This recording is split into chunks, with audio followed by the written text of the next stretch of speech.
The union guy. Yeah. Oh, yeah. I mean, Yep, I make sure Ellen knows where to get the quotes and everything. I'm sure Mike will watch it. And I'll let Mike know in our group chat what the plan is. Get somebody who actually give you their name. Yeah, so you've had other workers who were like, I got some people Elon hugging there, some people hugging there, some over here, and some of them setting security, setting stuff up. So there's that kind of activity, yeah, and then hopefully enough to get Mike started anyway.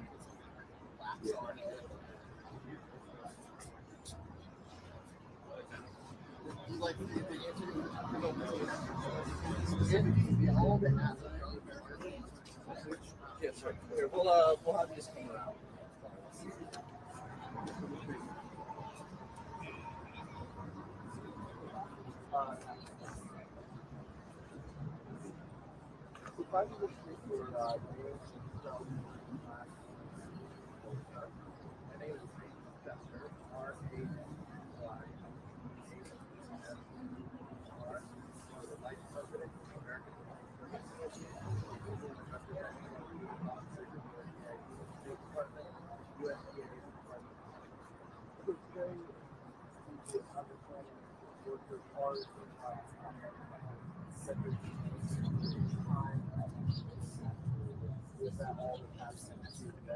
Correct. What's happening today, staff is returning to gather their belongings. They have 15 minutes to collect all of their personal items.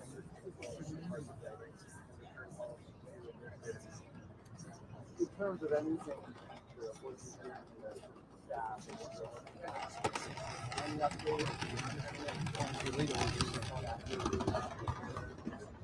The communications of the USAID is pretty lacking.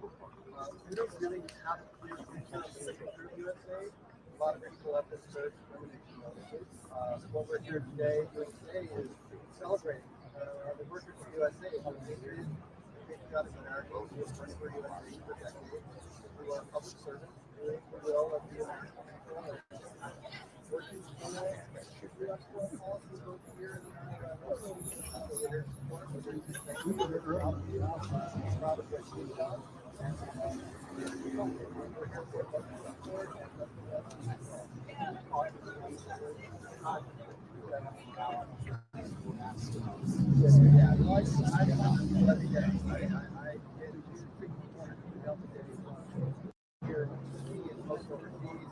really just wanting to understand what's going on, the turmoil, the upheaval of people's families, their lives here.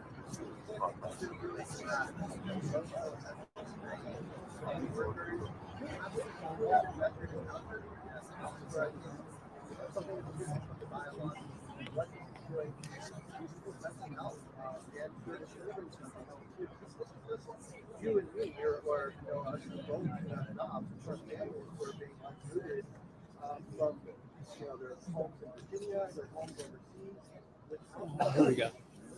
For the next few months, or maybe years. No, she's with the group. No, she's with the group.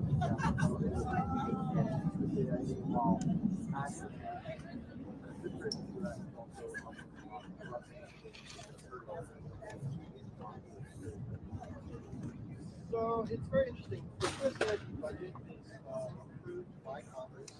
Congress earmarks and mandates close to 80 to 90% of our budget. So we are implementing the budget of the U.S. Congress, and we're doing the programs that they want us to do. So we're also one of the most audited agencies for federal government. So if you look behind the OIG records of USAID, you will see the vast number of financial audits that are done every year on USAID activities. So I don't. Is there probably some project that went wrong? Sure. But did we learn from that? I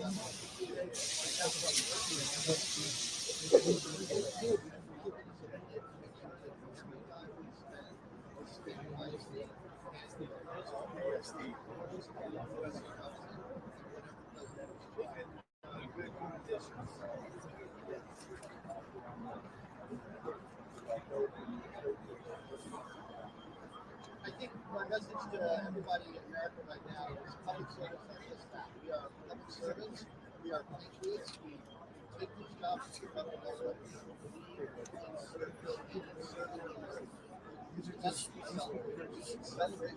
Let's give up part of their lives and our careers. Have a career in the private sector. We've chosen to have a career in the private sector, supporting America here and around the world. And that's what we're here celebrating. We should have recognized by everybody in America, especially Perfect. Thank you so much.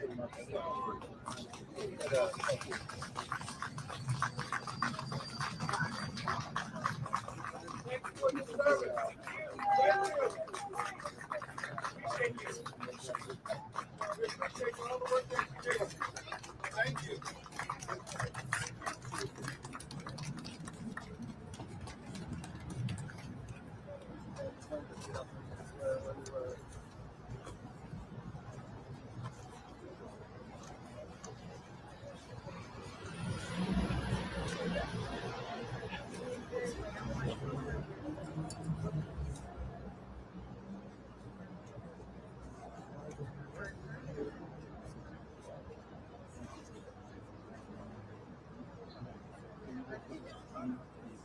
Yeah, sure. Thank you. Sure.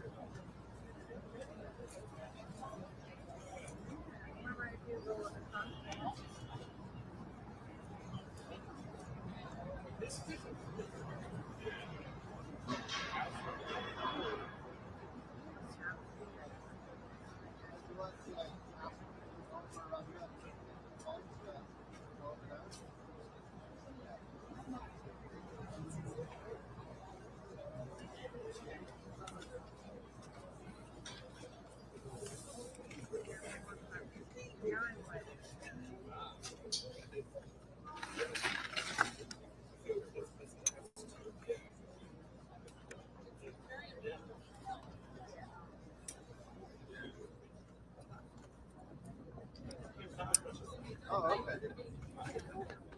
I'm just step back. All right.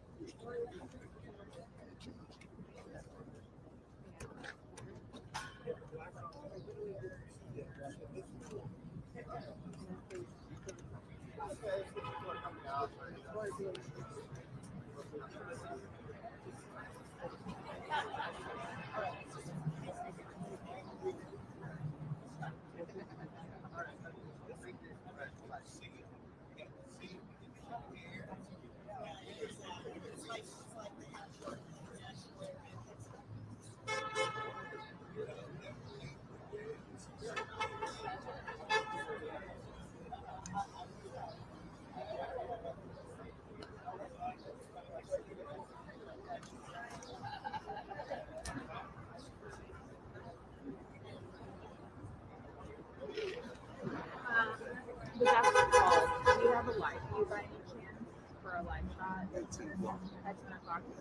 If we can. Like Mark Lee was very interested in that live shot. Anthony, let's plug in the live here. Did we get it BNC? Sorry to cause problems, but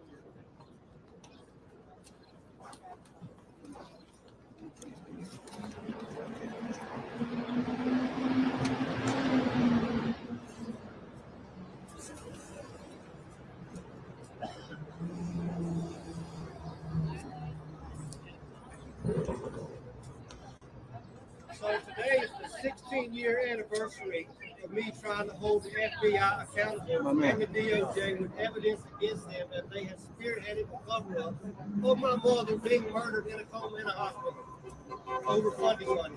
Anyone like to give me a card? I have the evidence. I have so many police behind me. Anyone like to give me a card and watch me dump my mother's ashes on the FBI front porch or the DOJ front porch, so they can regain some credibility? Would anyone care about that? Nobody cares that the FBI has withheld evidence, stolen it from me. The DOJ is culpable, walking hand in hand with this cover-up. 16-year anniversary today. Nobody. News. The news is not news, right? My name is James P. Mills. I've been doing this for 16 years.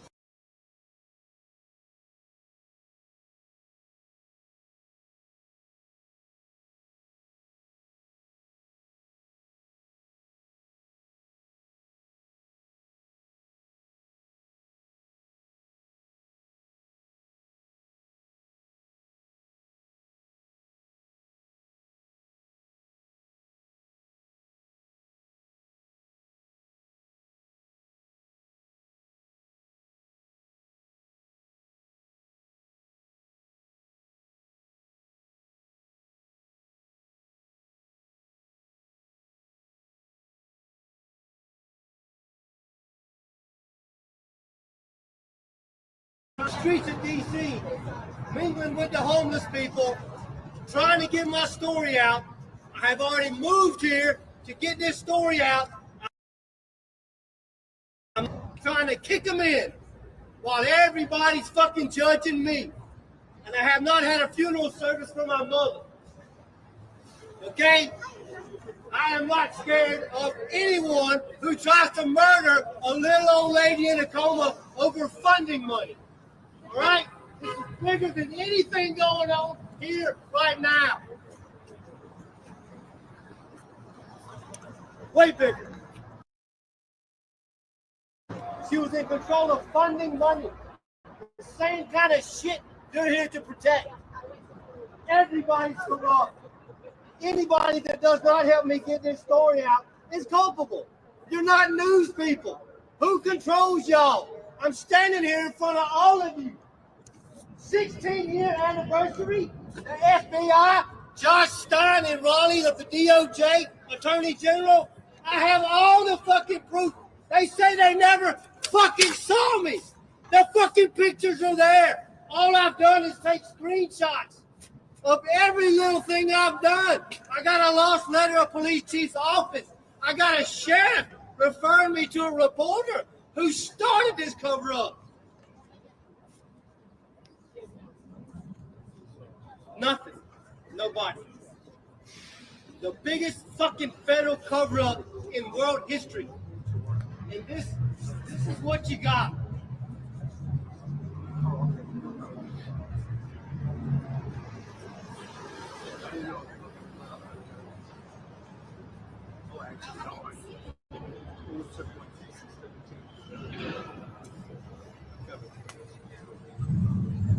I got freaking policemen in Washington, D.C. standing on my T-shirts while I'm standing under helicopters, fucking supporting me. The police. You don't have sympathy for the police? They don't know who's crazy and who's got a real story. They have a tough job.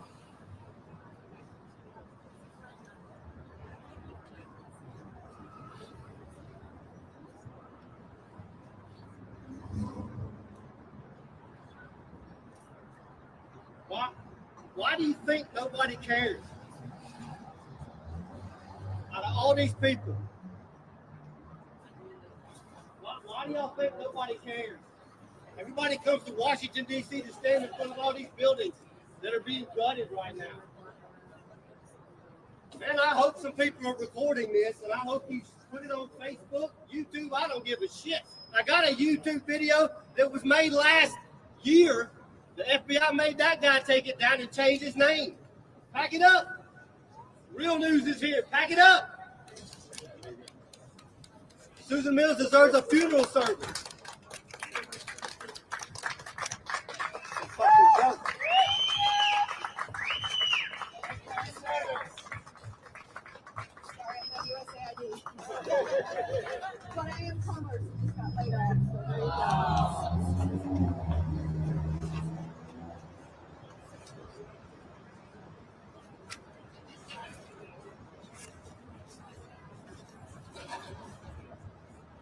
the real heroes right there. There's the real heroes right there. I wouldn't give a fuck what's going on out here. There's your heroes right there.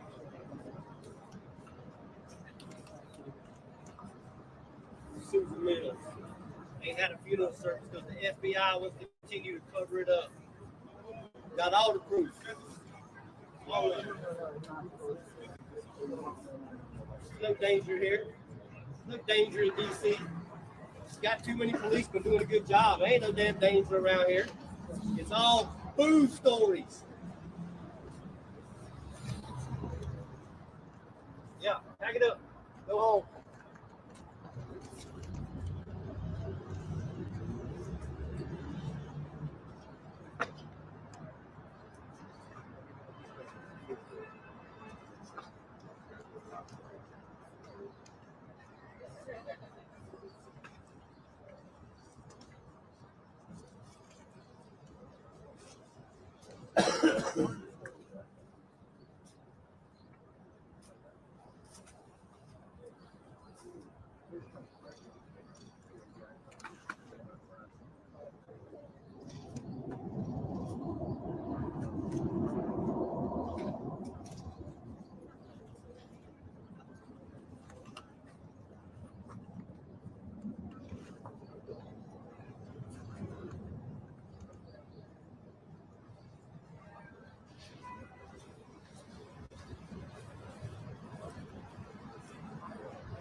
Everybody be sure to subscribe to the channel. This is a backup channel. We are growing this channel to get ready to go live.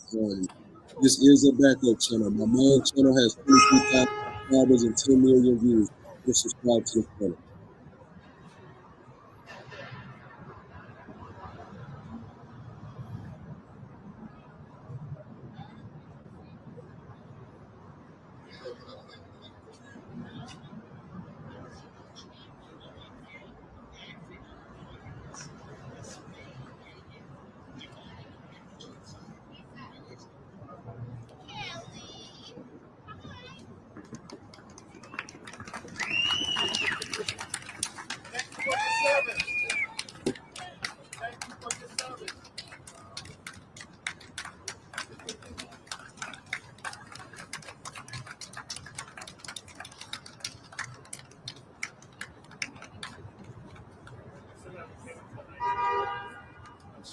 No worries.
And we want to make that many months and years, actually.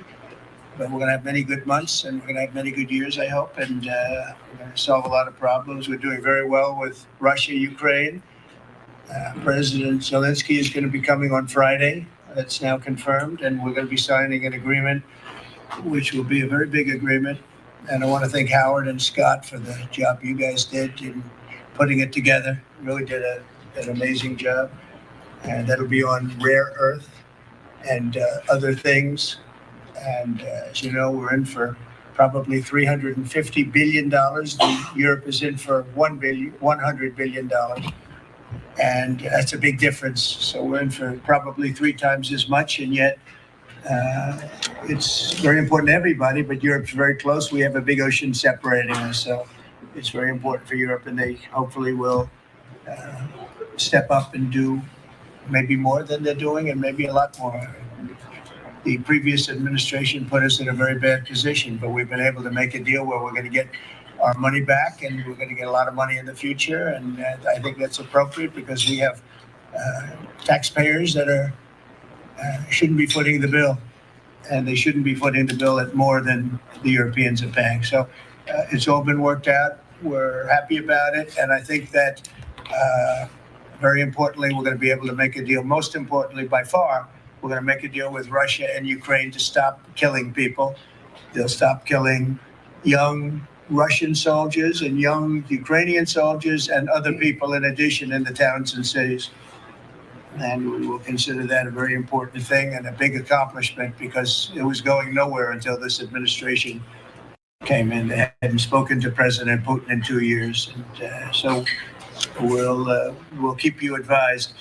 Before we begin the cabinet, I'd like to have Scott and a couple of people say a few things, but most importantly, where are you? This is a gentleman who's going places, the head of HUD, and he's going to say, you all know him, and you're going to say grace, and then we'll have our meeting, right? Thank you very much. Thank you, Mr. President. Let's pray. Father, we thank you for this awesome privilege, Father, to be in your presence. God, thank you that you've allowed us to see this day. The Bible says that your mercies are new every morning. And Father God, we give you the glory and the honor.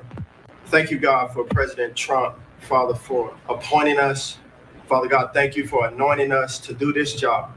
Father, we pray you'll give the president, the vice president wisdom, Father God, as they lead. Father, I pray for all of my colleagues that are here around the table and in this room. Lord God, we pray that we would lead with a righteous clarity. Father God, that as we serve the people of this country in every prospective agency, every job that we have, Father, we would humble ourselves before you and we would lead in the manner that you've called us to lead and to serve. Father, the Bible says that blessed is the nation whose God is the Lord. Well, Father, we today honor you and in your rightful place, Father, thank you for giving us this opportunity to restore faith in this country and be a blessing to the people of America. And Lord God, today in our meeting, we pray that you would be glorified in our conversation. In Jesus' name, amen. Scott, that was a very good job you did. You've done that before, haven't you? So Scott Turner's a terrific young guy. He's heading up HUD, and he's going to make us all very proud, right? Thank you, Mr. President. Thank you very much. Great job. In just over 1 month, illegal border crossings have plummeted by numbers that nobody's actually ever seen before. It's much more than 100%. And we've unleashed American energy at levels that will soon be reported. But we think we're going to get it going very quickly. We have incredible people on the energy front. I think we have really great people on every front. I'll let you know if they're not good, but I think they really are. And we're fighting every day to get the prices down. The inflation is stopping slowly. But part of the reason it's stopping is because of high interest rates and other problems that we inherited. But we have to get the prices down, not the inflation down, the prices of eggs and various other things. Eggs are a disaster. The Secretary of Agriculture is going to be showing you a chart that's actually mind-boggling what's happened, how low they were with us and how high they are now. But I think we can do something about it, Madam Secretary, and I think you're going to do a fantastic job in that position.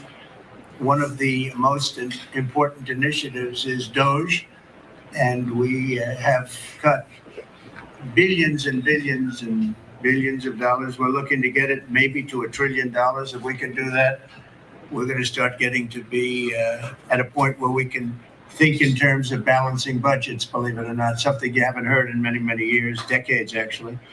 And it's a big, whether it's this year or next year, I think we'll be very close to balancing budgets. And the Doge is very important. And Elon is here to give you a summary of what's happening, some of the things they found, some of the horrible things they found, some of the theft and fraud, and we call it waste and abuse, but a lot of fraud, and probably some fraud that we're not going to be able to prove is fraud. But when you hear the names and the places where this money's going, it's a disgrace. But we've requested that a lot of people, we want to make sure that the people are working. So letters were sent out, and I think everyone at this table is very much behind it. And if they aren't, I want them to speak up, but they're very much behind it. Letters were sent out to people just to find out if the people exist. Do they work? Who do they work for? Where are they? You know, where have they been working? Have they been working for other companies or other entities at all, or being paid by the government? So they have two jobs, but they're supposed to have one. And the letter asks some simple questions like, what have you done lately? And if they can answer that, because I can tell you everything I've done for the last long period of time, a lot more than a week. And in many cases, we haven't gotten responses. Usually that means that maybe that person doesn't exist, or that person doesn't want to say they're working for another company while being paid by the United States government. So there's a lot of interesting things. It's very unique, but we have a very unique situation because we have a lot of people that were scamming our country. We have a lot of dishonest people. We have a lot of people that took advantage of a lot of different situations, and we're not going to let that happen. So I'm going to ask if it's possible to have Elon get up first and talk about Doge, because it seems to be of great interest to everyone. I will say that there is a large group of people in this country that have such admiration for what we're doing. I got elected with a tremendous vote, winning every swing state, winning the popular vote, winning the counties by thousands of counties. I think it was 2,800 to 500, 2,800 counties to 500 counties. Think of that. And so we have a mandate to do this, and this is part of the reason I got elected. I got elected based on taxes and based on many things in the border, but also based on balancing budgets and getting our country back into shape. And this is a big part of it. So Elon, if you could get up and explain where you are, how you're doing, and how much we're successful guy. He's really working so hard, and he's got businesses to run. And in many ways, I say, how do you do this? And, he's sacrificing a lot and getting a lot of praise, I'll tell you, but he's also getting hit.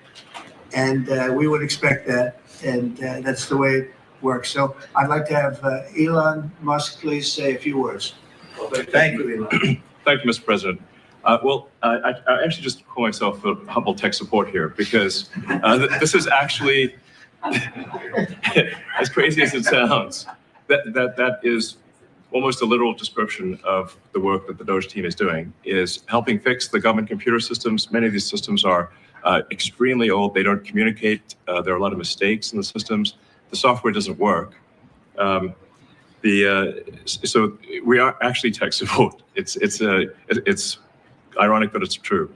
The overall goal here with the Doge team is to help address the enormous deficit. We simply cannot sustain as a country $2 trillion deficits. The interest rates, just the interest on the national debt, now exceeds the Defense Department spending. We spend a lot on the Defense Department, but we're spending like over $1 trillion on interest. If this continues, the country will become de facto bankrupt. It's not an optional thing; it is an essential thing. That's the reason I'm here, and taking a lot of flack and getting a lot of death threats. By the way, I mean, I like to stack them up, But if we don't do this, America will go bankrupt. That's why it has to be done. And I'm confident at this point, knock on wood, knock on my wooden head, there's got a lot of wood up there, that we can actually find $1 trillion in savings. That would be roughly 15% of the $7 trillion budget. And obviously that can only be done with the support of everyone in this room. And I'd like to thank everyone for your support. Thank you very much. This can only be done with your support. So it's really, Doge is a support function for the president and for the agencies and departments to help achieve those savings and to effectively find 15% in reduction in fraud and waste. And we bring the receipts. So people say like, well, is this real? Just go to doge.gov. We line item by line item, we specify each item. So, and I should say, we will make mistakes. We won't be perfect, but when we make a mistake, we'll fix it very quickly. So for example, with USAID, one of the things we accidentally canceled very briefly was Ebola prevention. I think we all want Ebola prevention. So we restored the Ebola prevention immediately, and there was no interruption. But we do need to move quickly if we're to achieve a $1 trillion deficit reduction in financial year 2026. It requires saving $4 billion per day, every day, from now through the end of September. But we can do it, and we will do it. Thank you. Would you have any questions of Elon while we're on the subject of Doge? Because we'll finish off with that. And if you would have any questions, please, we'll finish off with that. And if you would have any questions, please ask. You could ask me or Elon. Go ahead, please. Thank you, Mr. President. Thank you, Mr. Musk. I just wanted to ask you that President Trump put out a Truth Social today saying that everybody in the cabinet was happy with you. I just wondered if you had heard otherwise, and if so, what are you doing to address those any dissatisfaction? Let the cabinet speak just for a second. Is anybody unhappy with Elon? If you are, well, throw them out of here.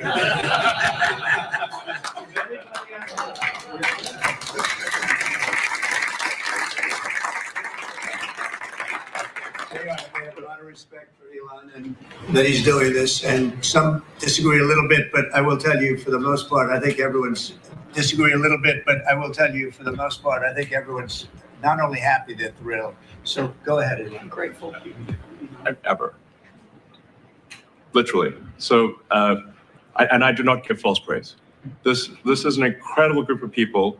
I don't think that such a talented team has actually ever been assembled. I think it's literally the best cabinet that the country has ever had. And I think the company should be incredibly appreciative of the people in this room. Go ahead, please. Yeah.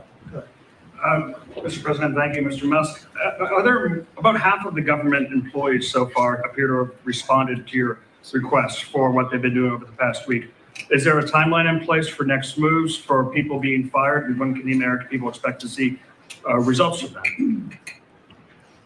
Yes. Well, to be clear, like I think that email perhaps was best interpreted as a performance review, but actually it was a pulse check review. Do you have a pulse? Do you have a pulse and 2 neurons? So if you have a pulse and 2 neurons, you can reply to an email. This is, I think not a high bar, is what I'm saying. This is should be anyone could accomplish this. But what we are trying to get to the bottom of is we think there are a number of people on the government payroll who are dead, which is probably why they can't respond. And some people who are not real people, like they're literally fictional individuals that are collecting paychecks. Well, somebody's collecting paychecks on a fictional individual. So we're just literally trying to figure out, are these people real? Are they alive? And can they write an email?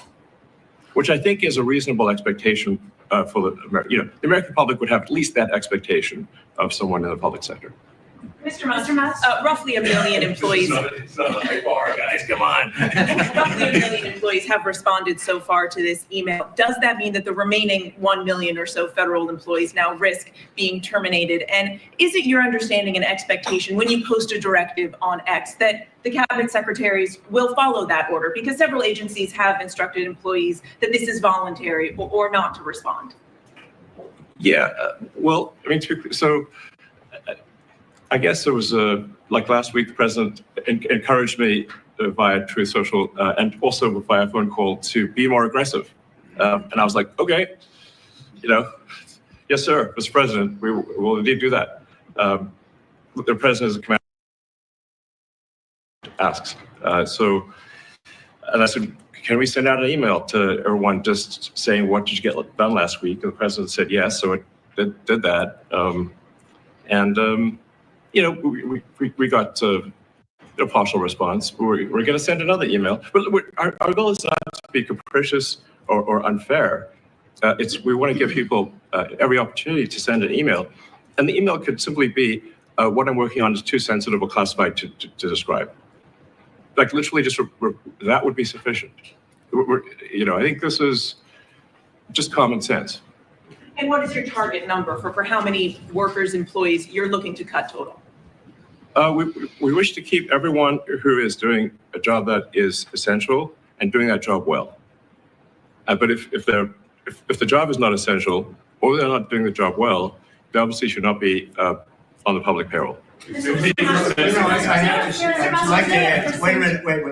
I'd like to add that those million people that haven't responded, though, Elon, they are on the bubble. I wouldn't say that we're thrilled about it. They haven't responded. Now, maybe they don't exist. Maybe we're paying people. Now, maybe they don't exist. Maybe we're paying people that don't exist. Don't forget, we just got here. This group just got here. But those people are on the bubble, as they say. Maybe they're going to be gone. Maybe they're not around. Maybe they have other jobs. Maybe they moved and they're not where they're supposed to be. A lot of things could have happened. I wouldn't say that Biden ran a very tight administration. They spent money like nobody's ever spent money before, wasted money. The Green New scam, all of the different things they spent money on. And you've seen that. We've seen that with some of the things that I read in speeches. I read them and people can't believe when I read them. 20 million here, 30 million here for, a little educational cost on something. Circumcision, right? Circumcision. $20 million to inform the people of such and such a country on other things and other things other than that. So, those people are, right now we're trying to find out who those people are that haven't responded. Now, there'll be some agencies, like Marco has people within state that are right now doing very classified, very confidential work, and we understand that, and we've talked, and, we're being a little more surgical. And Marco's doing a lot of things himself. And some of the secretaries we're going to be going to them. We're going to be talking about it today. We're going to ask them to do their own Doge. In other words, they'll look in their group and I spoke with Lee Zeldin, and he thinks he's going to be cutting 65% or so of the people from environmental. And we're going to speed up the process too at the same time. You had a lot of people that weren't doing their job. They were just obstructionists, and a lot of people that didn't exist, I guess, Lee, too. We found a lot of empty spots. The people weren't there. They didn't exist. And I think education is going to be one of those. You go around Washington, you see all these buildings for the Department of Education. We want to move education back to the states where it belongs. Iowa should have education. Indiana should run their own education. You're going to see education go way up. Right now, we're ranked at the very bottom of the list, but we're at the top of the list in one thing: the cost per pupil. We spend more money per pupil than any other country in the world, and yet it's Denmark and Norway, Sweden, and I hate to say this, and we're going to get along very well with China, but it's a competitor. They're at the top of the list. They're among the top 10 usually, and they're a very big country, so we can't use that as an excuse, right? Because we're a very big country too, but we're ranked last time under Biden. We're ranked 40 out of 40. They do the 40 certain nations that they've done for a long time. It seems to be 40 for whatever reason, and we were ranked number 40. A year ago we were 38, then we were 39. We hit 40. And so we're last in that, and we're first in cost per pupil. So I would say that's unacceptable. Lawrence, you have something? So, Mr. President, I know you like competition, and I know it's early. So which department are you most impressed with? And then to Mr. Musk, that's the first one. Mr. Musk, which department have you received the most resistance from? Mr. President, well, I think both of those questions are a little bit Well, you're a pretty controversial guy. And look, it's very early. Right now, I think I'm impressed with everybody. So far, everybody. If I wasn't in the first month, and some of them just got here, they just got approved 2 days ago, right? Hey man, everybody double tap the screen, share the live out. If you have not subscribed to the channel, be sure to subscribe to the channel. We are gonna start going live more over here. This is a test live stream. Double tap the screen, share the live out. We 10 subs away from the next sub goal. So right now, my thoughts on it is, with all the employees getting fired, like I understand there's hold on, let me mute up. I understand that it's necessary evils, and some things have to be done kind of brutally, in a brutal, harsh way. But the money that's missing, like when they're saying that they're saving 8 billion and it turns out to be 8 million, when they're saying that they're saving 655 million and it turns out to be 18 million, when they're saying they're saving 233 million and it turns out to be 560,000. It's just that's what I need. I need the numbers to be on point. I don't need the numbers to be adjusted. Just get the numbers correct and then give them to us. Don't rush to give us the numbers. Just get the numbers correct. But I think I'm very impressed with everybody. So far, I'm very happy with all of the choices. I think that Elon has done incredibly with some groups, and some groups are much easier than others. It is true. State is a very difficult situation. We're right now negotiating very successfully, I think, with Russia and with Ukraine, and we have a lot of countries involved, and we have to be a little bit careful what we do and who we're terminating. But Marco is doing that I think he's going to be very precise. It's going to be, we're cutting down government. We're cutting down the size of government. We have to. We're bloated. We're sloppy. We have a lot of people that aren't doing their job. We have a lot of people that don't exist. You look at Social Security as an example. I mean, you have so many people in Social Security where, if you believe it, they're 200 years old. And what we're doing is finding out are checks going out for that. And is somebody cashing those checks who's maybe 35 years old, okay? So there's a lot of dishonesty. There's a lot of fraud. But I think at this moment, I'll take Elon off the spot. I think that he's impressed. He said it very well, better than I can say it, that he's impressed with the people in this room, very impressed. And I am too. And it's too early to say, but I think everybody's on board. They all know. We want to balance a budget. We want to have a balanced budget within a reasonably short period of time, meaning maybe by next year or the year after, but maybe even sooner than that. Mr. President, your number one issue was the border. We just got new information that they're doxing our federal agents. They're putting their personal information out there, these activists, and they're disrupting the operation. So you got Trinidad Aga running all over. Well, we have activists, that's true. So what are we going to do about the activists? Yeah, a lot of those activists are acting illegally, and we'll give that to our Attorney General, and she'll take a look at that very strongly. But we also having tremendous support from Border Patrol, from ICE. The ICE agents have been unbelievable. Border Patrol, their leadership at Border Patrol has been incredible, and they're working very well. And as you know, and I saw you reporting it this morning, actually, we set records on the least number of illegal aliens coming in, migrants coming into our country that we've had in more than 50 years. And we did this all within a period of weeks because we took over a mess. The world was pouring in. And remember, they were coming in from jails and prisons and mental institutions and insane asylums, and they were gang members and drug dealers.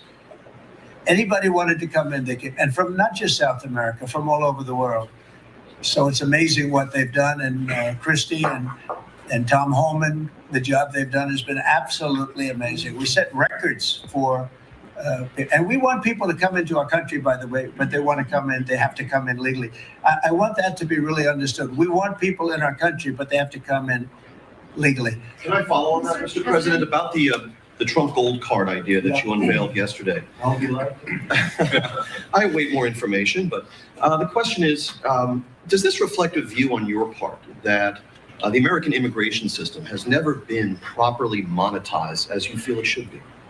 Well, not so much monetized. It hasn't been properly run. I get calls from, as an example, companies where they want to hire the number one student at a school, person comes from India, China, Japan, lots of different places, and they go to Harvard, the Wharton School of Finance, they go to Yale, they go to all great schools, and they graduate #1 in their class, and they're made job offers, but the offer is immediately rescinded because you have no idea whether or not that person can stay in the country. I want to be able to have that person stay in the country. These companies can go and buy a gold card, and they can use it as a matter of recruitment. At the same time, the company is using that money to pay down debt. We're going to pay down a lot of debt with that. And I think the gold card is going to be used by not only for that. I mean, they'll be used by companies. I mean, I could see Apple. I've spoken with Tim Cook, and by the way, he's going to make a $500 billion investment in the country only because of the results of the election. And I think because of tariffs, he's going to want to be in the country because of tariffs. Because if you're in the country, there is no tariff. If you're out of the country, you got to pay tariffs. And that's going to be a great investment, I think, that he's making. I know it's going to be a great investment, but we have to be able to get people in the country, and we want people that are productive people. And I will tell you, the people that can pay $5 million, they're going to create jobs. They're going to spend a lot of money on jobs.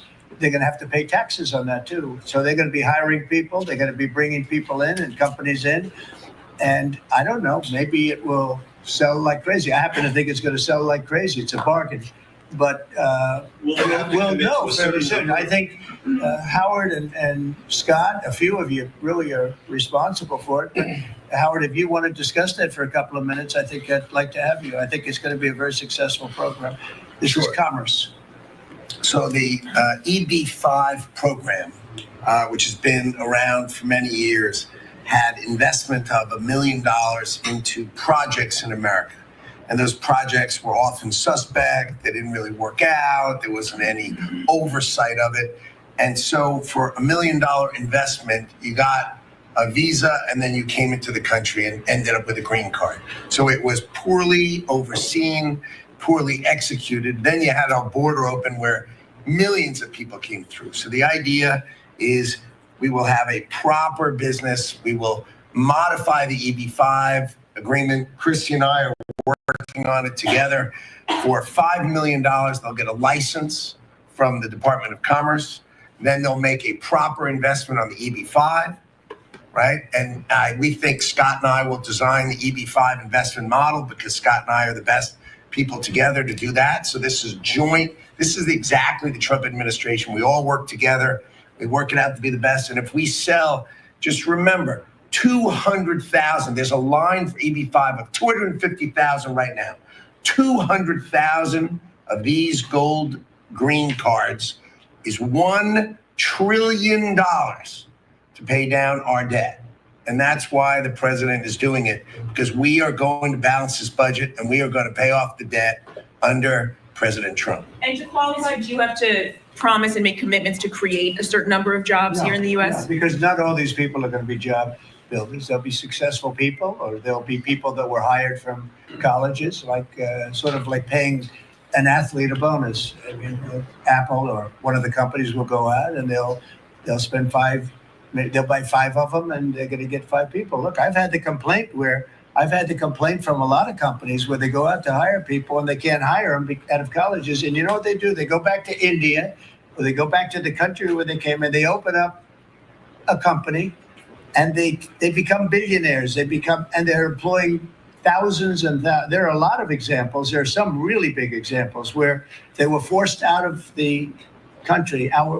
They graduated top in their class at a great school, and they weren't able to stay. This is all the time you hear it. And the biggest complaint I get from companies, other than overregulation, which we took care of, but we're going to have to take care of it here because a lot of that was put back on by Biden. But the biggest complaint is the fact that they can't have any longevity with people. This way they have pretty much unlimited longevity.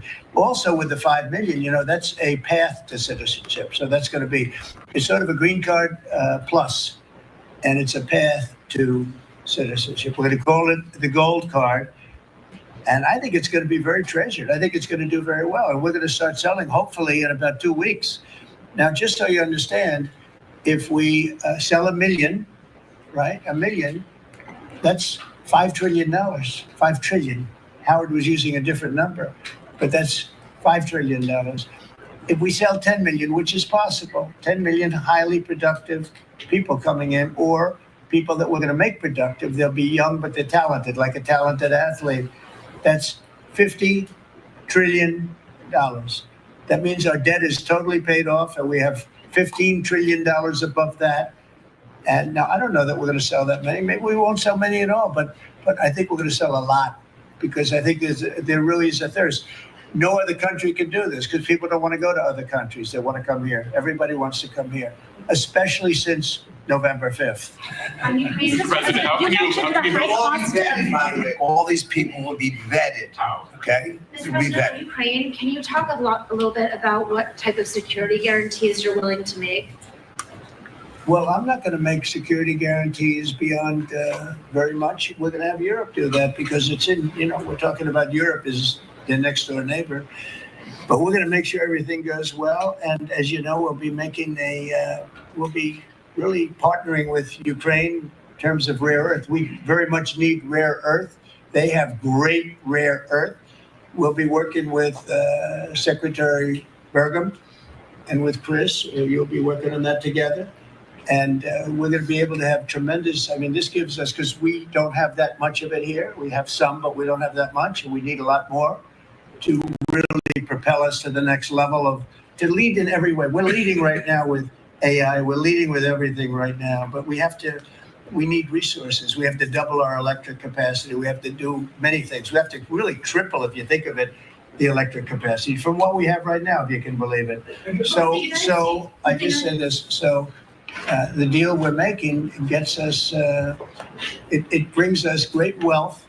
We get back the money that we spent, and we hope that we're going to be able to settle this up. We want to settle it. We want to stop. I tell you what, I'm doing it for two reasons, but the number one reason by far is to watch all these people being killed. I see pictures every week from, I assume satellite pictures mostly, but there's some pictures on site of thousands of soldiers that are being killed. They're being decimated because equipment today, military equipment, is so powerful and so devastating. And number one, I want to see people stop. And they're not from here. They're from primarily two other countries. And then, by the way, let's talk about the Middle East. We got to solve that problem too. And that's come a long way. We're doing very well in that also. A lot of things are happening on that. But I'm watching soldiers being killed, Ukrainian and Russian soldiers being killed. My number one thing is to get that stopped. My number two thing is I don't want to have to pay any more money, because Biden has spent $350 billion without any chance of getting it back. Now we're going to be getting all of that money back plus a lot more. And we provided a great thing. We provided something very important. And we'll be working with Ukraine, and because we'll be taking that, we're going to be taking what we're entitled to take. Now, they spent $350 billion, and Europe spent $100 billion. Now, does anybody really think that's fair? But then we find out a little while ago, not so long ago, a few months ago, I found out that the money they spent, they get back. But the money we spent, we don't get back. I said, well, we're going to get it back, and we'll be able to make a deal. And again, President Zelenskyy is coming to sign the deal. And it's a great thing. It's a great deal for Ukraine, too, because they get us over there, and we're going to be working over there. We'll be on the land. And, in that way, there's sort of automatic security, because nobody's going to be messing around with our people when we're there. And so we'll be there in that way. But Europe will be watching it very closely. I know that UK has said, and France has said, that they volunteered to put so-called peacekeepers on the site. And I think that's a good thing. Mr. President, you have mentioned the high cost of eggs, and we've seen consumer confidence this week have a sharp drop from last month, the biggest dip in, I believe, 3 years. Why is that, your assessment? Why is that the case? And is there anything I think that consumer confidence, if you look at confidence in the nation, it had the biggest increase in the history of the chart. It went up 42 points in a period of days after the election, since the election. So since the election, the confidence in our nation, including right track, wrong track, the first time it's ever happened where we were on the right track, because this country has been on the wrong track for a long time. So the confidence in business, confidence in the country has reached an all-time high. we have never reached levels like we are right now. Okay. You've said, Mr. President, you've been very clear in saying that as long as you're president, Iran will never get a nuclear weapon. That's true. Is it also your policy that as long as you're president, China will never take Taiwan by force? I never comment on that. I don't comment on anything because I don't want to ever put myself in that position. And if I said it, I certainly wouldn't be saying it to you. I'd be saying it to other people, maybe people around this table, very specific people around this table. So I don't want to put myself in that position. But I can tell you what, I have a great relationship with President Xi. I've had a great relationship with him. We want them to come in and invest. I see so many things saying that we don't want China in this country. That's not right. We want them to invest in the United States. That's good. There's a lot of money coming in, and we'll invest in China. We'll do things with China. The relationship we'll have with China will be a very good one. I see all of these phony reports that we don't want their money, we don't want anything to do with them. That's wrong. We're going to have a good relationship with China, but they won't be able to take advantage of us. What they did to Biden was, he didn't know what was happening. He didn't know what he was doing. The administration didn't know what they were doing. It was very sad to watch. But we're going to have a good relationship with China and Russia and Ukraine and the Middle East. We're doing things that, look, when I left, we had no wars. We had defeated ISIS totally. We had no inflation. We didn't have the Afghanistan withdrawal, the worst withdrawal anybody's ever seen. I think that's one of the reasons that President Putin looked at that. He said, wow, these guys are a paper tiger. Look at, we're no paper tiger. Don't forget, we got rid of ISIS in 3 weeks. People said it would take 5 years. We did it because when I came in, I let them do what they had to do. And the man that headed that operation is now going to be your chairman, right? Chairman of the Joint Chiefs. Yes, sir. And Raisin Kane. I liked him right from the beginning. As soon as I heard his name, I said, that's my guy. Okay. Any other questions? Decreases in crossings at the border for you to continue the pause on tariffs against Mexico and Canada? And No, if I'm not, I'm not stopping the tariffs. No. Millions of people have died because of the fentanyl that comes over the even border. with the 90% drop in border crossings, though, this last month compared to about a year ago? Yeah, they've been good, but that's also due to us, mostly due to us. I mean, it's very hard. It's right now very hard to come through the border. But the damage has been done. We've lost millions of people due to fentanyl. It comes mostly from China, but it comes through Mexico and it comes through Canada. And I have to tell you that, on April 2nd, I was going to do it on April 1st, but I'm a little bit superstitious, so I made it April 2nd. The tariffs go on, not all of them, but a lot of them. And I think you're going to see something that's going to be amazing. We've been taken advantage of as a country for a long period of time. We've been tariffed, but we didn't tariff. Now, I did when I was here. We took in $700 billion from China. $700 billion. Not one president in the history of our country took in 10 cents from China. At the same time, China respected us. Now, when COVID came in, that was a different deal. I used to call it the China virus. I guess I can call it the China virus again, but it's an accurate term, but I won't do that out of respect to China. Immigration enforcement. On Gaza, I just wondered if there's any progress towards a second phase of the ceasefire. Well, I'm very disappointed when I see four bodies came in today. These are young people. Young people don't die, okay? Young people don't die. These are young people. 4 bodies came in today. They think they're doing us a favor by sending us bodies. So, look, that's a decision that has to be made by Israel, by Bibi. But Israel has to make that decision. We got a lot of hostages back. But it's very sad what happened to those people. I mean, you had a young lady with her hand practically blown off. You know why it blew up? Because she put up her hand to try and stop a bullet that was coming her way. And it hit her hand and blew off her fingers, big part of her hand. This is a vicious group of people. And Israel's going to have to decide what they're doing. Phase 1 is going to be ending. Think of it, today they sent in 4 bodies. And I will say one thing, though. I've spoken to a lot of the parents and a lot of the people involved. They want those bodies almost as much and maybe even just as much as they wanted their son or their daughter.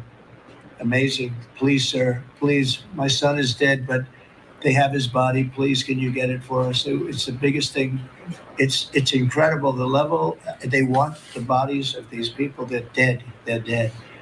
And when I saw the ones that came in 2 weeks ago, they looked like they just got out of a concentration camp. Then the following week, a group came in and they weren't as bad and as bad a shape. But Israel's going to have to make a decision. You're right. Phase 1 and now phase 2 has started. And today we got some. Very, very soon. We knew they were dead, by the way. We knew that they were going to be bodies as opposed to people that were living. But a very sad situation. At some point, somebody's going to say, we got to do something about this. Mr. President, we're just talking about Afghanistan and the bots withdrawal. Have all the generals or command staff that were involved with the withdrawal been fired or relieved of duty? Well, that's a great idea. I'm not going to tell this man what to do, but I will say that if I had his place, I'd fire every single one of them, Pete. That's a very good question. Well, it's a question we've thought a lot about. We're doing a complete review of every single aspect of what happened with the botched withdrawal of Afghanistan and plan to have full accountability. It's one of the first things we announced at the Defense Department for that reason, sir. Certainly, General Raisin Kane, who's on his way in, was not a part of that. Instead, was a part of leading the effort against ISIS by untying the hands of warfighters and finishing the job properly and then bringing our troops home. So we're taking a very different view, obviously, than the previous administration, and there will be full accountability. I don't see big promotions in that group. And I think they're going to be largely gone. I know the man on my left. I think they're going to be largely gone. That was a horrible display. And, I've dealt with the parents and the family of the 13 that were killed. But, nobody ever talks about the 40 that were so badly hurt with the arms and the legs and the face and the whole thing, the missing arms and legs. It was so terrible the way that was handled. And it should have been gone through Bagram. We have a big base with big fences and nobody can get in, and you have, hundreds of acres instead of a little local airport where the whole place went crazy.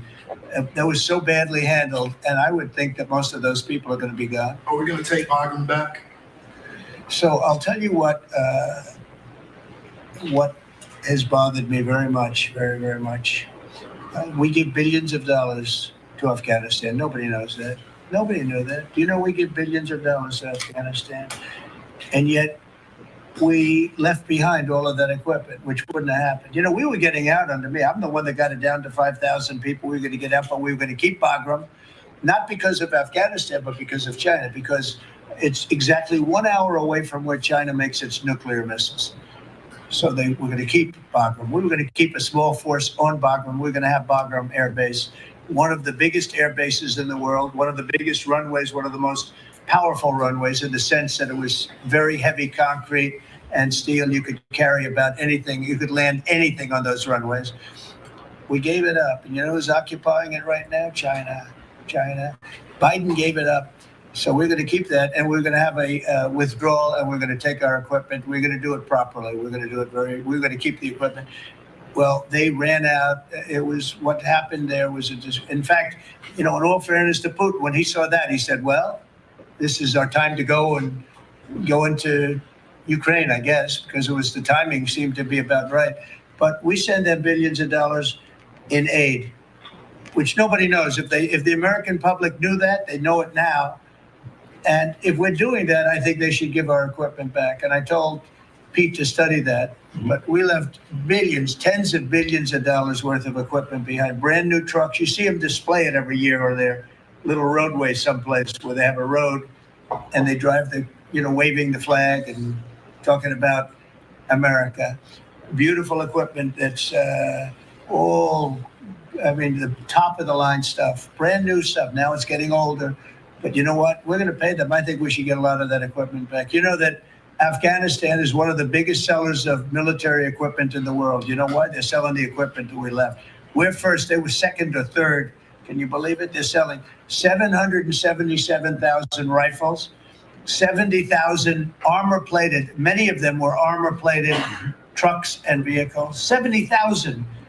If you think of a used car lot, the biggest one in the country, if I would say, JD, if somebody had 500 cars, that would be a lot. This is 70,000 vehicles we had there, and we left it for them. I think we should get it back. Mr. President, the spending bill that passed last night aims to cut $2 trillion. Right. Can you guarantee that Medicare, Medicaid, Social Security will not be touched? Yeah, I mean, I have said it so many times, you shouldn't be asking me that question. Okay? This will not be read my lips. There won't be read my lips anymore. We're not going to touch it. Now, we are going to look for fraud. I'm sure you're okay with that, like people that shouldn't be on, people that are illegal aliens and others, criminals in many cases.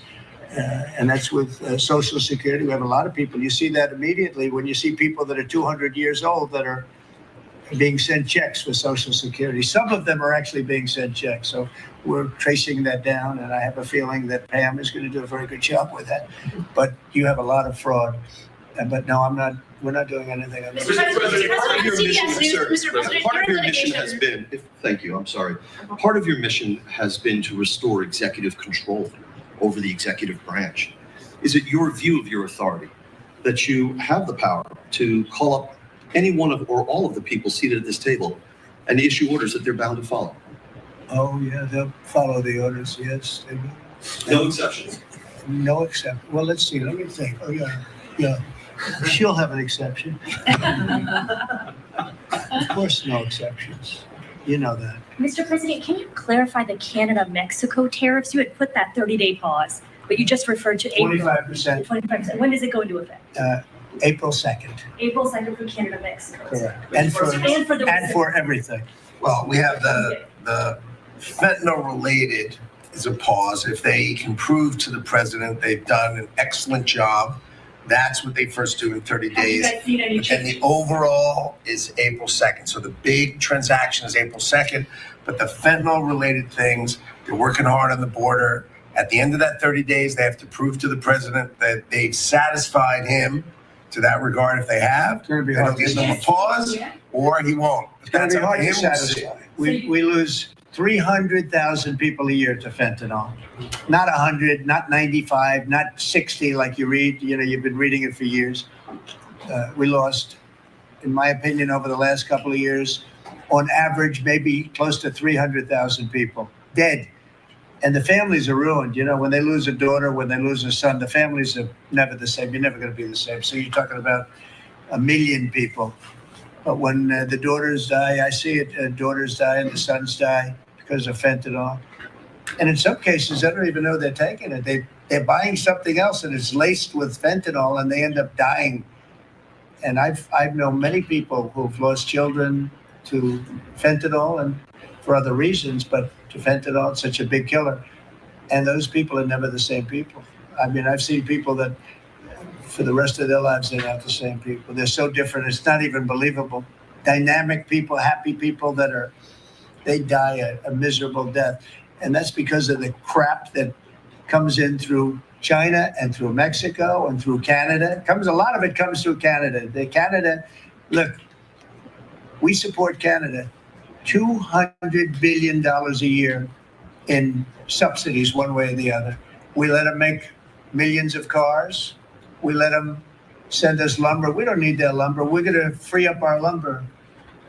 Lee's going to do that, head of environmental. We're going to free up our lumber. We have the best lumber there is. We don't need their lumber. What do we need their lumber for? When you look at we subsidize them $200 billion a year. Without us, Canada can't make it. You know, Canada relies on us 95%. We rely on them 4%. Big difference. And I say Canada should be our 51st state. There's no tariffs, no nothing. And I say that we give them military protection. They have a very small military. They spend very little money on military. On NATO, they're just about last in terms of payment because they say, why should we spend on military? That's a tremendous cost. Most nations can't afford to even think about it. Why should we spend on military? The United States protects us. And I would say that's largely true. We protect Canada, but it's not fair. It's not fair that they're not paying their way. And if they had to pay their way, they couldn't exist. When I spoke to, let's call it the prime minister rather than the governor, but when I spoke to him, I said, why are we giving you $200 billion a year? He was unable to answer the question. I said, why are we letting you make millions of cars and send them in. He was unable to answer the question. Justin Trudeau, nice guy. I think he's a very good guy. I call him Governor Trudeau. He should be governor, because the fact is that if we don't give them cars, we don't have to give them cars. The tariffs will make it impossible for them to sell cars into the United States. The tariffs will make it impossible for them to sell lumber or anything else into the United States. And all I'm asking to do is break even or lose a little bit, but not lose $200 billion. And we love Canada. I love Canada. I love the people of Canada. And but honestly, it's not fair for us to be supporting Canada. And if we don't support them, they don't subsist as a nation.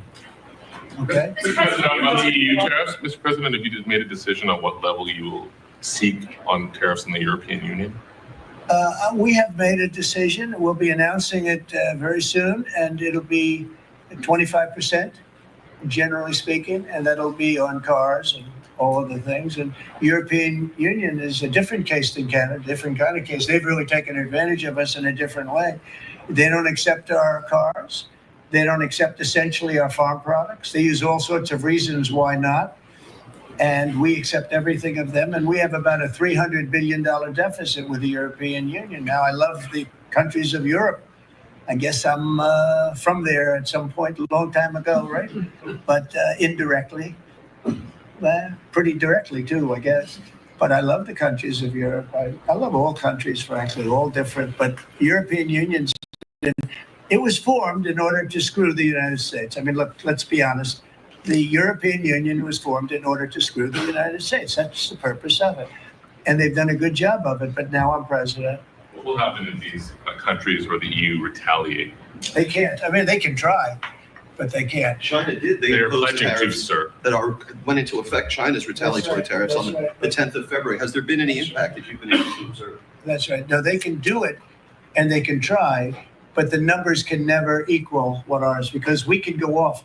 We are the pot of gold. We're the one that everybody wants. And they can retaliate, but it cannot be a successful retaliation, because we just go cold turkey. We don't buy anymore. And if that happens, we win. Are you talking to Eric Prince about privatizing deportations? No, I haven't. Mr. President, you're in litigation with CBS News. Is this a case that you'd like to see go to trial, or are you open to With some who? CBS, that 60 Minutes? CBS? Yes. Well, CBS did something that was amazing. Kamala was unable to answer a question properly. And they took the question that they asked and they inserted an answer. They gave her an answer. This was 2 days before the election, right before the Sunday night before the election. And they wrote out they put her words from another question that was asked about a half an hour later. And they put that into the question. Nobody's ever even heard of it before. Nobody's ever heard of anything like this before. But they then did it, they say, on numerous occasions. And the FCC is looking at it very strongly, and everybody's looking at it. But nobody's ever seen anything. Think of it. They took her answers and they changed them. And I don't mean they changed a word or two, or they cut off a half a sentence, or they cut off a couple of words. I mean, I've had that happen too, but that you just say, then they say, well, we want brevity. We wanted to do it for time. They took out her answer and they inserted an entirely different answer that made her sound competent. And they did this, and nobody's ever, I thought I've heard of everything when it comes to that stuff. No, I've never heard of it. Nobody's ever seen. So we sued, and we are in discussions of settlement. What would a number be? Like, what's a number that you would think would be appropriate? I think it's a lot.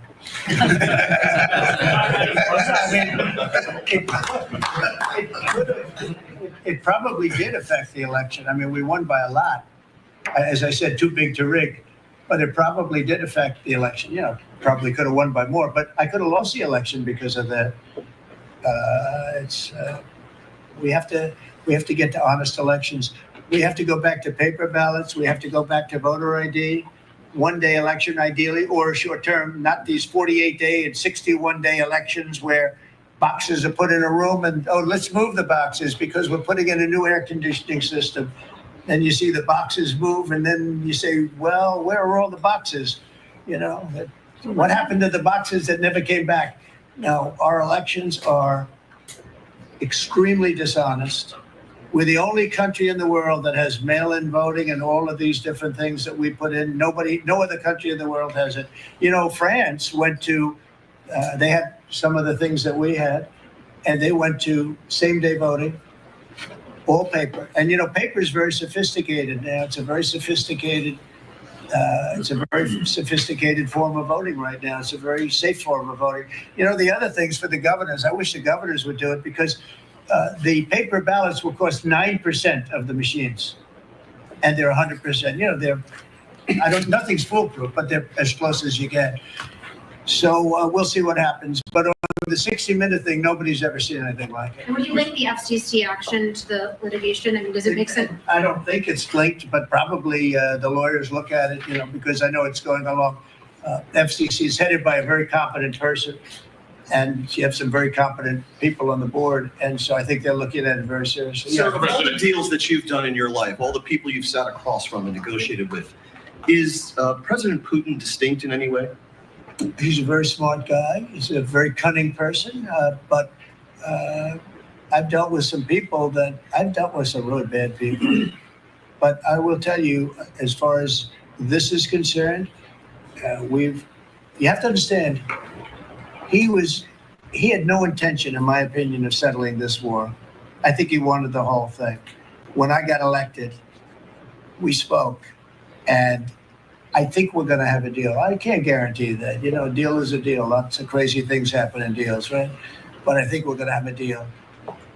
If I didn't get elected, I believe he would have just continued to go through Ukraine, and over a period of time, a lot of people would have been killed, would have lasted for a period of time.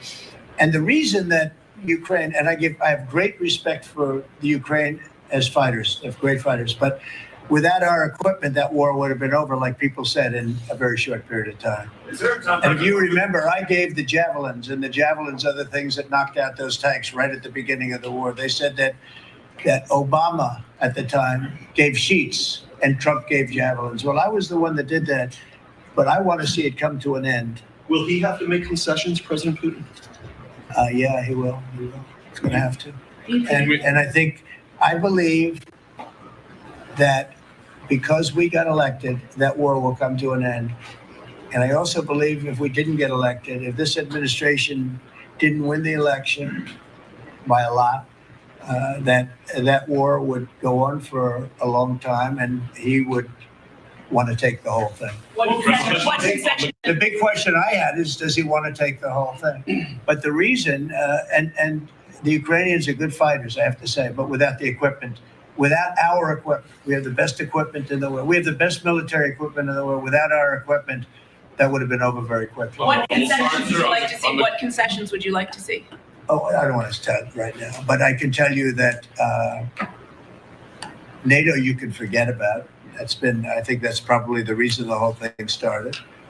And I think, JD, we can say that. Do you have a statement on that? You've been very much involved. I gave him the beauty. We're not going to do the negotiation in public with the American media. He's going to do it in private with the president of Russia, with the president of Ukraine, and with other leaders. And I think that's how this has to go. I think that I just want to push back against some of the criticism I've seen of the administration on this, because every single time the president engages in diplomacy, you guys preemptively accuse him of conceding to Russia. He hasn't conceded anything to anyone. He's doing the job of a diplomat, and he is, of course, the diplomat in chief as the president of the United States. On the gold cards, sir, can you talk a little bit more about the vetting? On the gold cards, sir, can you talk a little bit more about the vetting process? We'll go through a process. The process is being worked out right now, and we're going to be very careful. Will there be restrictions on, for instance, can Chinese nationals get one? Can Iranian nationals We're probably not going to be restricting too much in terms of countries, but maybe in terms of individuals. We want to make sure we have people that love our country and are capable of loving the country. There's a measles outbreak in Texas at the moment in which a child is reported to have died. Do you have concerns about that? And have you asked Secretary Kennedy to look into that? Well, why don't we, Bobby, do you want to speak on that? No, we are following the measles epidemic every day. I think there's 124 people who have contracted measles. It is mainly, we're told, in the Mennonite community. there are 2 people who have died, but we're watching it, and there are about 20 people hospitalized, mainly for quarantine. We're watching it. We put out a post on it yesterday, and we're going to continue to follow it. Incidentally, there have been 4 measles outbreaks this year. In this country last year, there were 16. So it's not unusual. We have measles outbreaks every year. You sound a little under the weather yourself, right? I have a permanently bad throat. Mr. President, would you send U.S. peacekeepers to support the European peacekeepers? Would you do any sort of support the European peacekeepers? Would you do any sort of U.S. No, we're going to support Europe, yeah. And how would we do We're that? very friendly with Europe. We have a great relationship with Europe. I mean, you could you could talk about France, you could talk about any of them. I mean, we have a great relationship with Europe. Then how will the United States do that? Would there be boots on? I mean, you're asking me a question, what are we doing in the field? Let's worry. I hope we have that problem where we can worry about peacekeeping. We got to get there first. But I hope we have the problem of worrying about peacekeeping. That'll be the easiest problem, I think, JD, that we've ever had. That would be part of the deal, presumably, that the Ukrainians would We'll do want. it at the time, but peacekeeping is very easy. It's making the deal that's very tough. And again, nobody was speaking to Russia at all. And, probably 1.5 million soldiers have been killed, close to 1.5 million soldiers, not to mention a traumatic. I will tell you, the thing with that horrible war that should have never started if I were president, and it didn't start for 4 years. It was not even thought about starting. But the thing with that war is that you're highly underestimating the number of people that have been killed. Far more people have been killed in that war than you talk about. You like to talk about numbers like 1 million people. Well, they had much more than 1 million soldiers killed.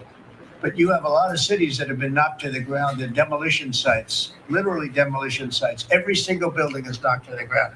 And a lot of people were killed in those buildings. And you'll hear a report, 2 people were minorly injured or just injured a little bit.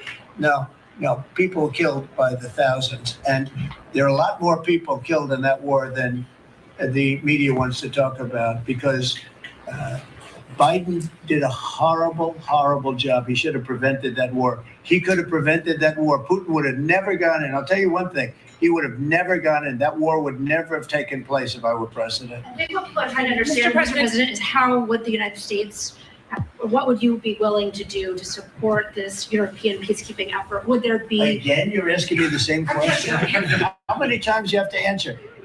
You're talking about after we make peace. Let me make peace first. Once we make peace, I'll give you all the answers you want. But how many times can you ask the same question? Is loosening of sanctions on Russia a potential option as part of an overall deal? No. We have sanctions on Russia. No, I want to see if we make a deal first, but I think we will. I've had very good conversations with President Putin. I've had very good conversations with President Zelenskyy. And until 4 weeks ago, nobody had conversations with anybody. It wasn't even a consideration. Nobody thought you could make peace. I think you can. But if Mr. President, Putin gets to just to keep bring the land that was claimed by force, if the Russians get to keep the territory that they claim by force, doesn't that send a dangerous message, let's say, to China about Taiwan? Okay. You try and take it away, right? We're gonna do the best we can. We're gonna do the best we can to make the best deal we can for both sides. But for Ukraine, we're going to try very hard to make a good deal so that they can get as much back as possible.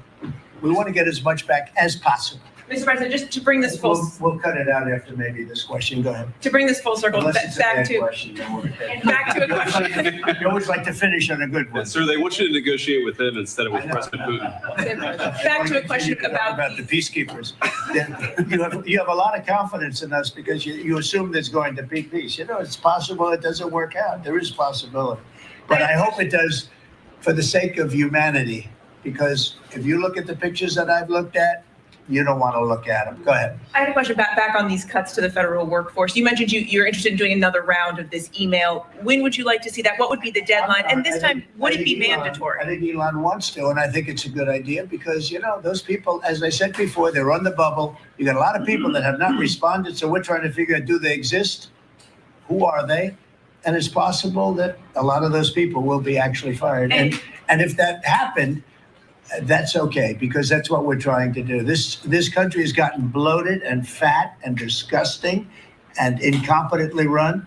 I think we had the worst president in the history of our country. He just left office. I think he's a disgrace, what he's done to our country by allowing millions of people to come into our country like that. And all of the other things, the inflation, which he caused because of energy and stupid spending, to spend hundreds of millions, trillions and trillions of dollars on the Green New scam, a total scam. I have the best energy people, the best environmental people in the world around this table. And they can't even believe he got away with it. And then in leaving office to send $20 billion here and $20 million there and 10 million and 5 million, and they couldn't spend the money fast enough. And let's get it out before Trump gets in. Let's just get it out to anybody.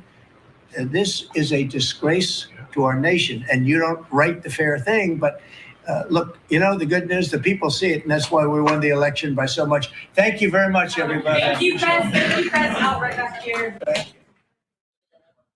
President Trump's cabinet meeting and the media getting to be in there for over an hour asking questions to President Trump, as well as Elon Musk and others in the room, including cabinet members. Some of the big takeaways is that the Ukrainian President Zelenskyy coming to the White House to sign a rare earths mineral deal that will be happening on Friday at the White House with President Trump. So, of course, we'll have that for everyone right here on Live Now when that does happen. But also some other big takeaways, talking about the Doge efforts was front and center as well. We heard Elon Musk talking and saying that he would push out another email sometime this week to reiterate he believes that there is even maybe some people in the federal government that have been dead long ago, and wants to get to the bottom of that as well. So we will be breaking all of that down for you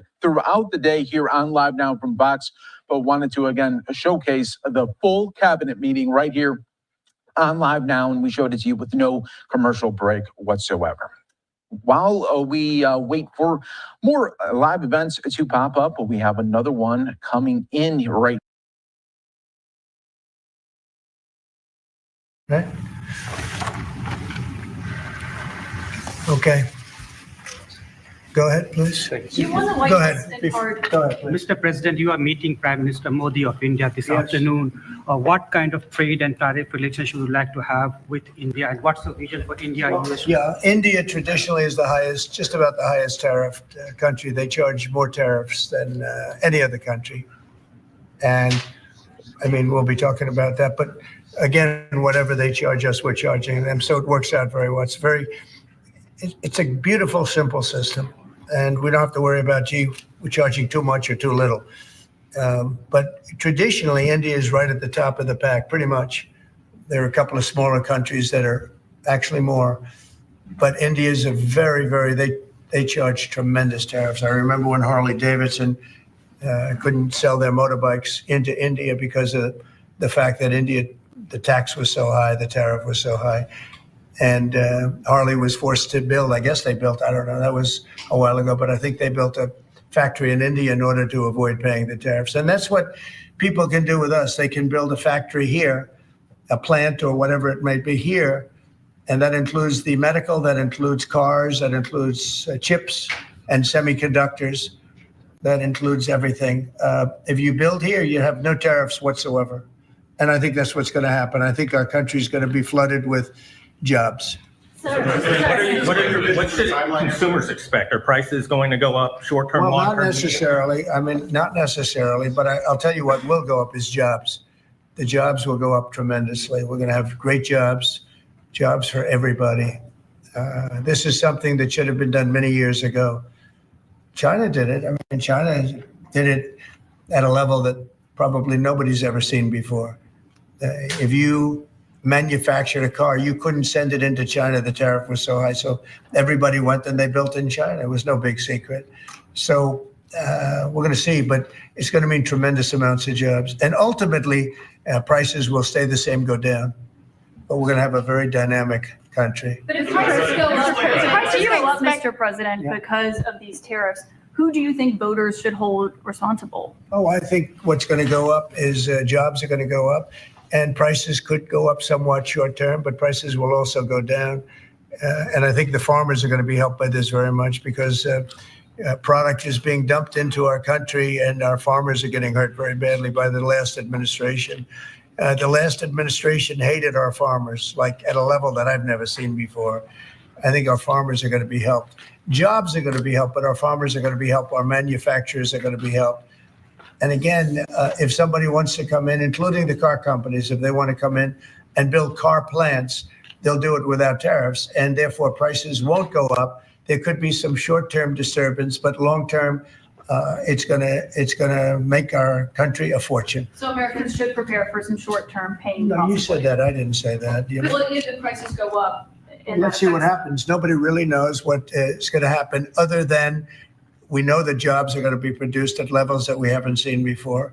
We know that we think interest rates are going to ultimately be coming down because of things that happen, and they go hand in hand with the tariffs. But we think that the prices for some things, many things, it could be all things, will go down. Ultimately, will go down. Mr. President, can you explain the timeline here, sir? There's a period of time for a review, a report, 180 days.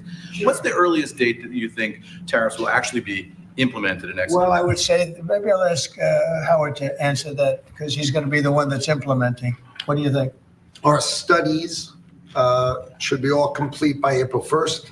So we'll hand the president the opportunity to start on April 2nd if he wants. So I think we'll be ready to go on April 1st, and we'll hand it to the president, and he'll make his decisions. But remember, if they drop their tariffs, prices for Americans are coming down.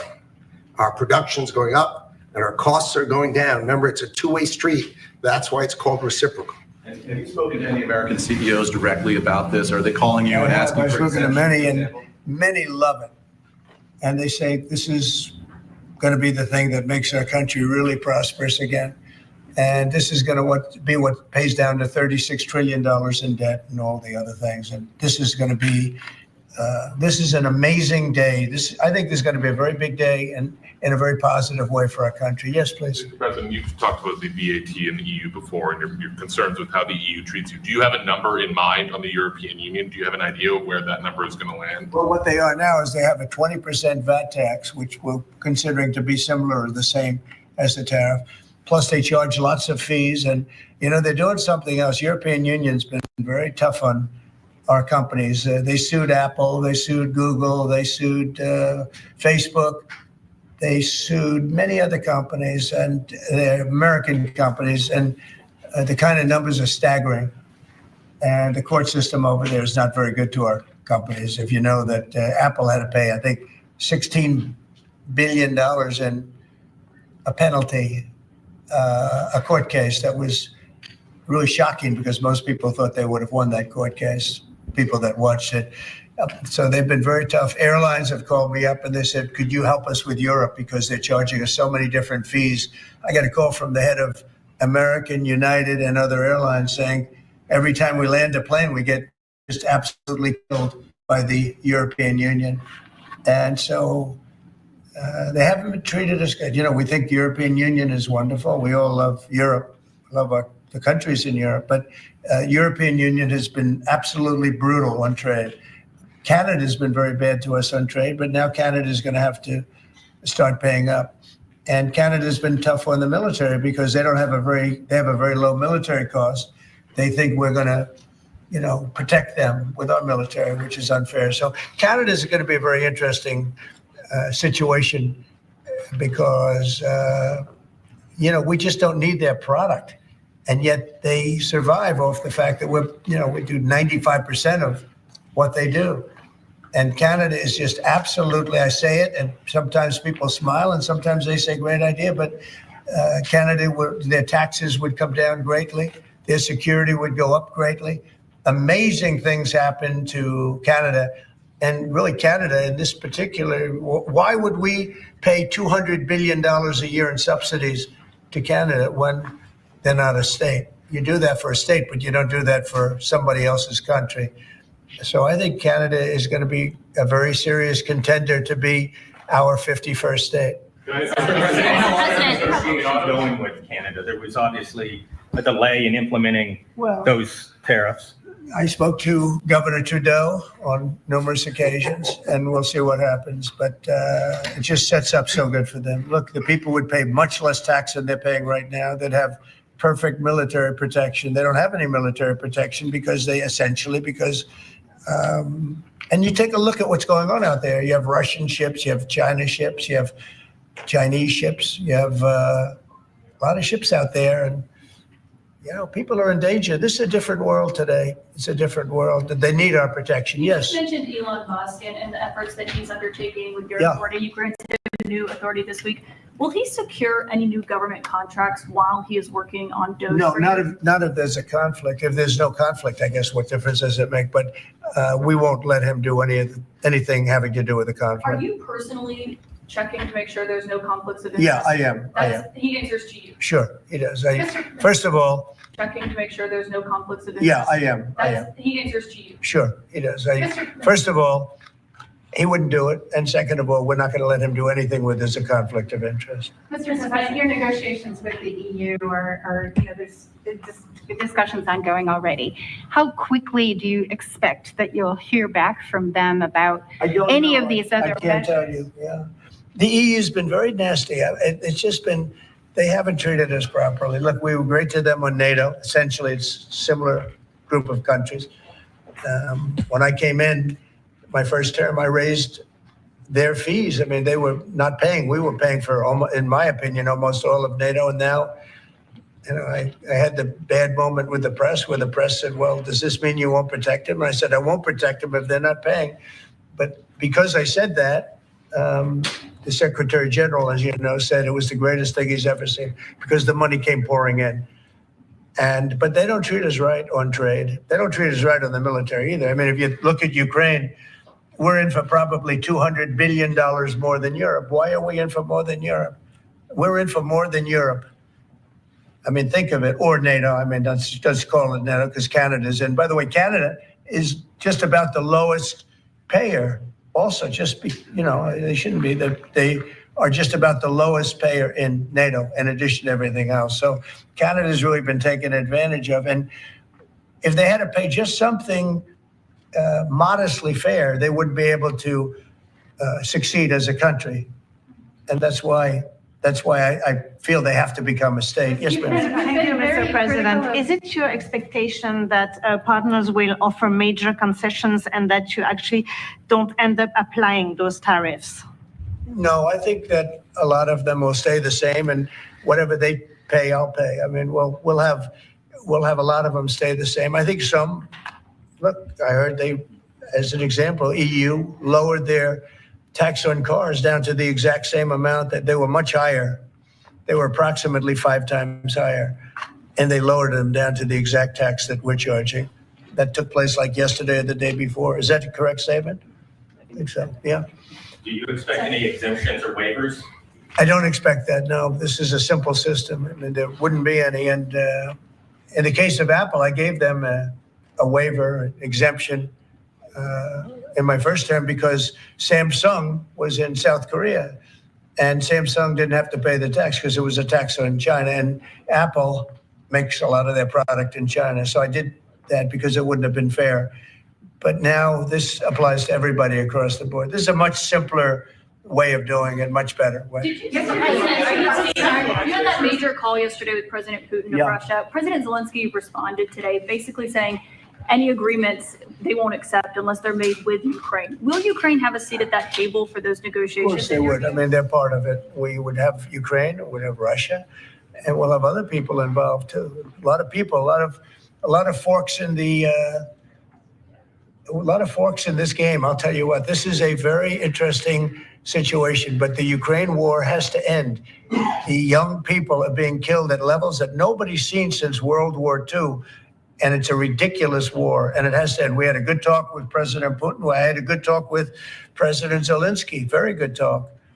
And somebody said, oh, I should have called Zelenskyy first. I don't think so. I mean, we have to find out whether or not Russia wants to make a deal. I know that Zelenskyy wants to make a deal because he told me that. But I now know that Russia wants to make a deal. Did you ask Secretary Hegseth to walk back his comments yesterday saying Ukraine won't join NATO and won't go back to pre-2014 borders because those are bargaining chips you could use? No, I didn't. Somebody told me that, but I thought his comments were good yesterday, and they're probably good today. They're a little bit softer, perhaps, but I thought his comments yesterday were pretty accurate. I don't see any way that a country in Russia's position could allow them, just in their position, could allow them to join NATO. I don't see that happening. And long before President Putin, Russia was very strong on the fact that I believe that's the reason the war started, because Biden went out and said that they could join NATO, and he shouldn't have said that. As soon as he said that, I said, you know what? You're going to have a war now, and I was right about that. This is a war that would have never happened if I were But president. you don't think it's President Biden's fault, not President Putin? I mean, he's the one. I think Biden is incompetent, and I think when he said that they could join NATO, I thought that was a very stupid thing to say. I thought when he said, well, it depends if it's a minor incursion. In other words, it's okay if Russia does a minor incursion. I thought that was a very foolish thing to say. What do we expect on got it started. The other thing that got it started was how badly Milley and these stupid people, the bad generals, how badly they did with Afghanistan. I was going to pull out, but we were pulling out with dignity and strength, and we were going to take our equipment with us and everything else. What they're doing is what they did with that. I think Putin looked at that mess and he said, wow, this is a great time. I'm going to go in. But what the Americans said, I'm not blaming Americans, but I will say what they said had a big influence on his deciding to go in. Yeah. When Elon Musk met with Prime Minister Modi earlier today, did he do so as an American CEO or did he do so as a representative of the U.S. government? Are you talking about me? No, Elon Musk. Elon, I don't know. They met. And I assume he wants to do business in India. But India is a very hard place to do business in because of the tariffs. They have the highest tariffs just about in the world, and it's a hard place to do business. No, I would imagine he met possibly because, he's running a company. He's doing this as something that he's felt strongly about for a long time because he sees what's happening and he sees how the country is really being hurt badly by all of the fraud, waste, and abuse. Yeah. So how does Modi know whether he's meeting with a CEO or meeting with a representative of your government? Well, he's meeting with me in a little while, so I'm going to ask him that question. All right? I'll ask him that question. Yeah. On auto tariffs, what should we expect, sir? You mentioned obviously steel and aluminum and pharmaceuticals. What are you thinking about auto tariffs? We haven't talked about that. I think autos are coming soon. I think they're all coming more or less at the same time. And it's not going to be a big shock to the system. But what it's going to do is it's going to bring pharmaceuticals back to our country. Much more important than the money. It's a lot of money, but it's going to bring pharmaceuticals back to our country. It's going to bring chips back to our country. It's going to bring automobile. We're going to do a lot more automobile manufacturing in our country. When I did this, when I announced this during the campaign, they were going to build the largest car plant in the world in Mexico. It was almost under construction. It was just starting. And when they heard me make that statement, and they thought I was going to win the election, actually, it was a few months before the election itself. China was building the car plant. It was going to be the largest in the world. They immediately stopped construction. You can see the foundations there. They immediately stopped. When they heard I was doing this, that would have destroyed Detroit. It would have destroyed Michigan. This plant would have taken up more than almost the whole state built. And it would have been very destructive. When they heard me speak, and they said, wow, if he gets in, we're gonna lose our shirt. So they stopped building. That's the impact that tariffs have. Again, I say it, and I say it loudly. It's the most beautiful word, but now I say religion, love, and a couple of other things are more beautiful because I got a lot of problem with the fake news when they said, oh, other things are more important. God is more important, but these are the words. But I would say it's number 4 or 5. To me, it's the most beautiful. And I'll tell you what, I think really reciprocal tariffs, those 2 words, reciprocal makes tariffs really fair. There'd be no exemptions, right? It would be all auto imports? Any exemptions now, because you don't need to. With reciprocal, you don't need to. Mr. President, Gavin Clegg just arrived at the IRS. Fox Radio. Do you have a update on the TikTok negotiations? Yeah, we have a lot of people. Timeline's running out. isn't it? Sure, well, I have 90 days from about 2 weeks ago, right? And I'm sure it can be extended, but let's see. I don't think you'll need to. We have a lot of people interested in TikTok, and I hope to be able to make a deal. I think it would be good. You know, people have learned it's very popular, and we'll have to probably get approval from China to do it. But we have a lot of people that are interested, and a lot of people, I think China will be interested because it's to their benefit too. So I look forward to that. But we have a lot of people that are interested in TikTok, quite a few. Mr. President, Doge workers arrived today, Gavin Clegg and others arrived today at the IRS. Do you expect to close the IRS, or what are you expecting? No, I don't expect it, but I think that the Internal Revenue Service will be looked at like everybody else. Just about everybody's going to be looked at. So it's they're doing a hell of a job. It's an amazing job they're doing. And you know, that force is building these, I call it the force of super geniuses, but it's building. And you know, they go up and they talk to some of the people about certain deals, and the people get all tongue-tied. They can't talk because these people get it. They're very smart people. We need smart people. Yes. Brian? On tariffs, sir. Yeah, Brian? Yes, sir. Mr. President, I know that during the campaign, it was huge in Pennsylvania as far as bringing back manufacturing. Have we talked to any CEOs since the tariffs were announced on steel and aluminum? What's the feedback on those guys? They are in love with it. As you know, in Pennsylvania, U.S. Steel is through the roof. They're all through the roof. That's why I didn't want U.S. Steel to make a deal with Japan or anybody else. I think it's going to do great. But I think maybe more than anybody else, the steel companies and aluminum companies, they're in love with what's happened. And this will eventually be the car companies and chip companies. We have to have chips made in this country. Right now, everything's made in Taiwan practically, almost all of it, a little bit in South Korea. But everything, almost all of it is made in Taiwan. And we want it to be made. We want those companies to come to our country, in all due respect. You know, they took the business away. Taiwan took our chip business away. We had Intel, we had these great companies that did so well, and it was taken from us, and we want that business back. We want it back in the United States. And if they don't bring it back, we're not going to be very happy. You Sir, on mentioned tariffs, are you- pharmaceuticals as well in China. That's national security to bring that back. Yeah, China and other places. We want to get the pharmaceutical and drug business back into the United States, where it should be. Right? Sir, on tariffs, are you concerned that the countries that would be most affected, like India, would just shift their trading to China? No, I'm not concerned about anything, really. I mean, I'm just doing what's fair. This is a very fair thing. This should have been done a long time ago. I would have done it, but then COVID hit. I was getting ready to do this years ago, and first time we had the most successful economy in history, and then COVID hit, and this was going to be the thing that I was most waiting to do, but it was awfully hard to do this with Italy and France and Spain, and all those people were dying, and then we put tariffs on.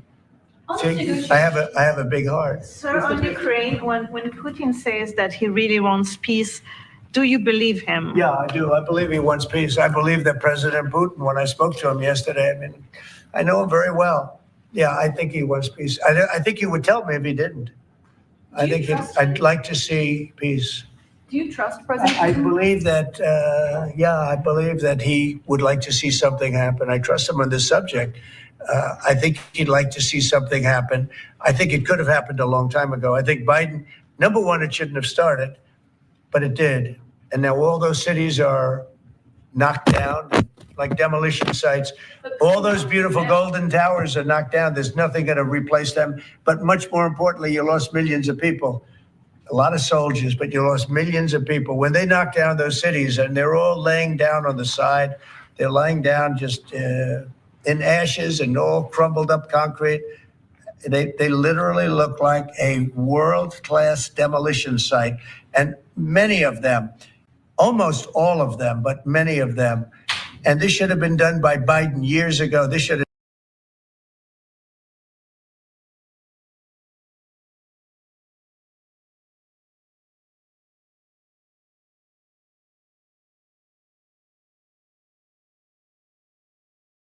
never been allowed to happen. I know he's a friend of yours. But couldn't Putin just withdraw his? He's a friend of today? CNN. That's why nobody watches CNN anymore, because they have no credibility. Okay, who else? Yes, please. Sir, if you can find a buyer in the United States for TikTok, do you think Xi Jinping will authorize the sale of it, or will he? I'm going to make it worthwhile for China to do it. I think so. I mean, I got to know TikTok because during the election, I ended up with 36% higher than my opponent with youth. Okay, that never happened before. I mean, that's always been a Democrat thing, youth. It became a Trump thing. And I think TikTok, I think Joe Rogan was a part of it. Some of the great people that I did interviews with were a part of it. But I think that TikTok was I think it was a big part. Look, as you know, we were up by 36% with youth. The Republican was never up with youth. And I focused on TikTok, and I found it to be amazing, actually, and very fair. And I think the image of TikTok is different than it was before the election. I think people saw it and they view it as a positive, not a negative. I think it'll be to China's advantage to have the deal be made. Yeah. How much money do you think you'll raise from tariffs on an annual basis? That's the most interesting question. I think it'll be a staggering amount. It will be the external, I call it the External Revenue Service. That was a name that was devised by a few of us, but I think it's going to be a staggering amount. We've heard this is the number 1 trillion floated in meetings with senators. Is that a number you've thought of? I don't know, but already the Senate's saying, well, wait a minute, they're looking at some of the numbers and they're saying, whoa, look, we want to, I say America first. I say make America great again. That's what we're doing. I think it's the most important thing I've signed. I've signed some very important things. Right to try was so important. I mean, a lot of important things. Space Force, the biggest tax cuts in history. This could be one of the most important things that we've ever signed. Do you expect the Russians and President Putin to attend the summit in Saudi Arabia? Eventually, yeah. Not quite yet. It's a little early. They're having a meeting in Munich tomorrow. Russia is going to be there with our people. Ukraine is also invited, by the way. Not sure exactly who's going to be there from any country, but high-level people from Russia, from Ukraine, and from the United States. Do you want to add Russia back to the G7, sir? I'd love to have them back. I think it was a mistake to throw them out. Look, it's not a question of liking Russia or not liking Russia. It was the G8. And I said, what are you doing? You guys, all you talk about is Russia, and they should be sitting at the table. I think Putin would love to be back. Obama and a couple of other people made a mistake and they got Russia out. It's very possible that if that was the G8,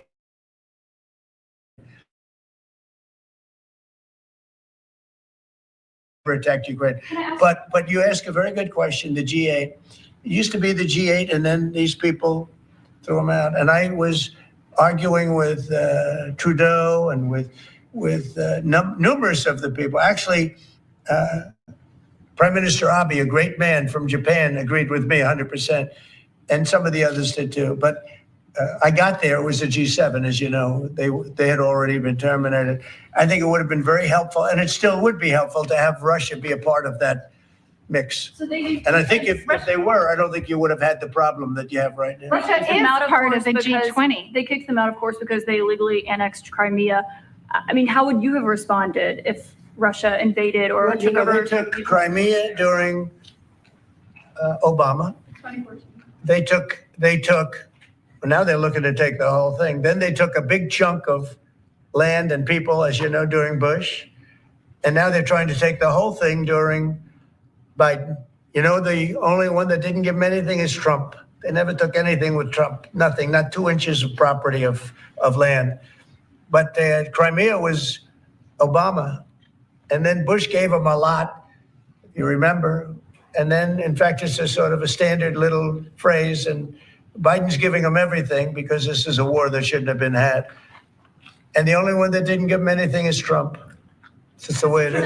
What's the message from Wall Street about these tariffs? So there's been some nervousness on Wall Street about the impact. So, I mean, it hasn't been very much. And I think it's going to make the United States stronger. And in many ways, it could make other countries stronger, too.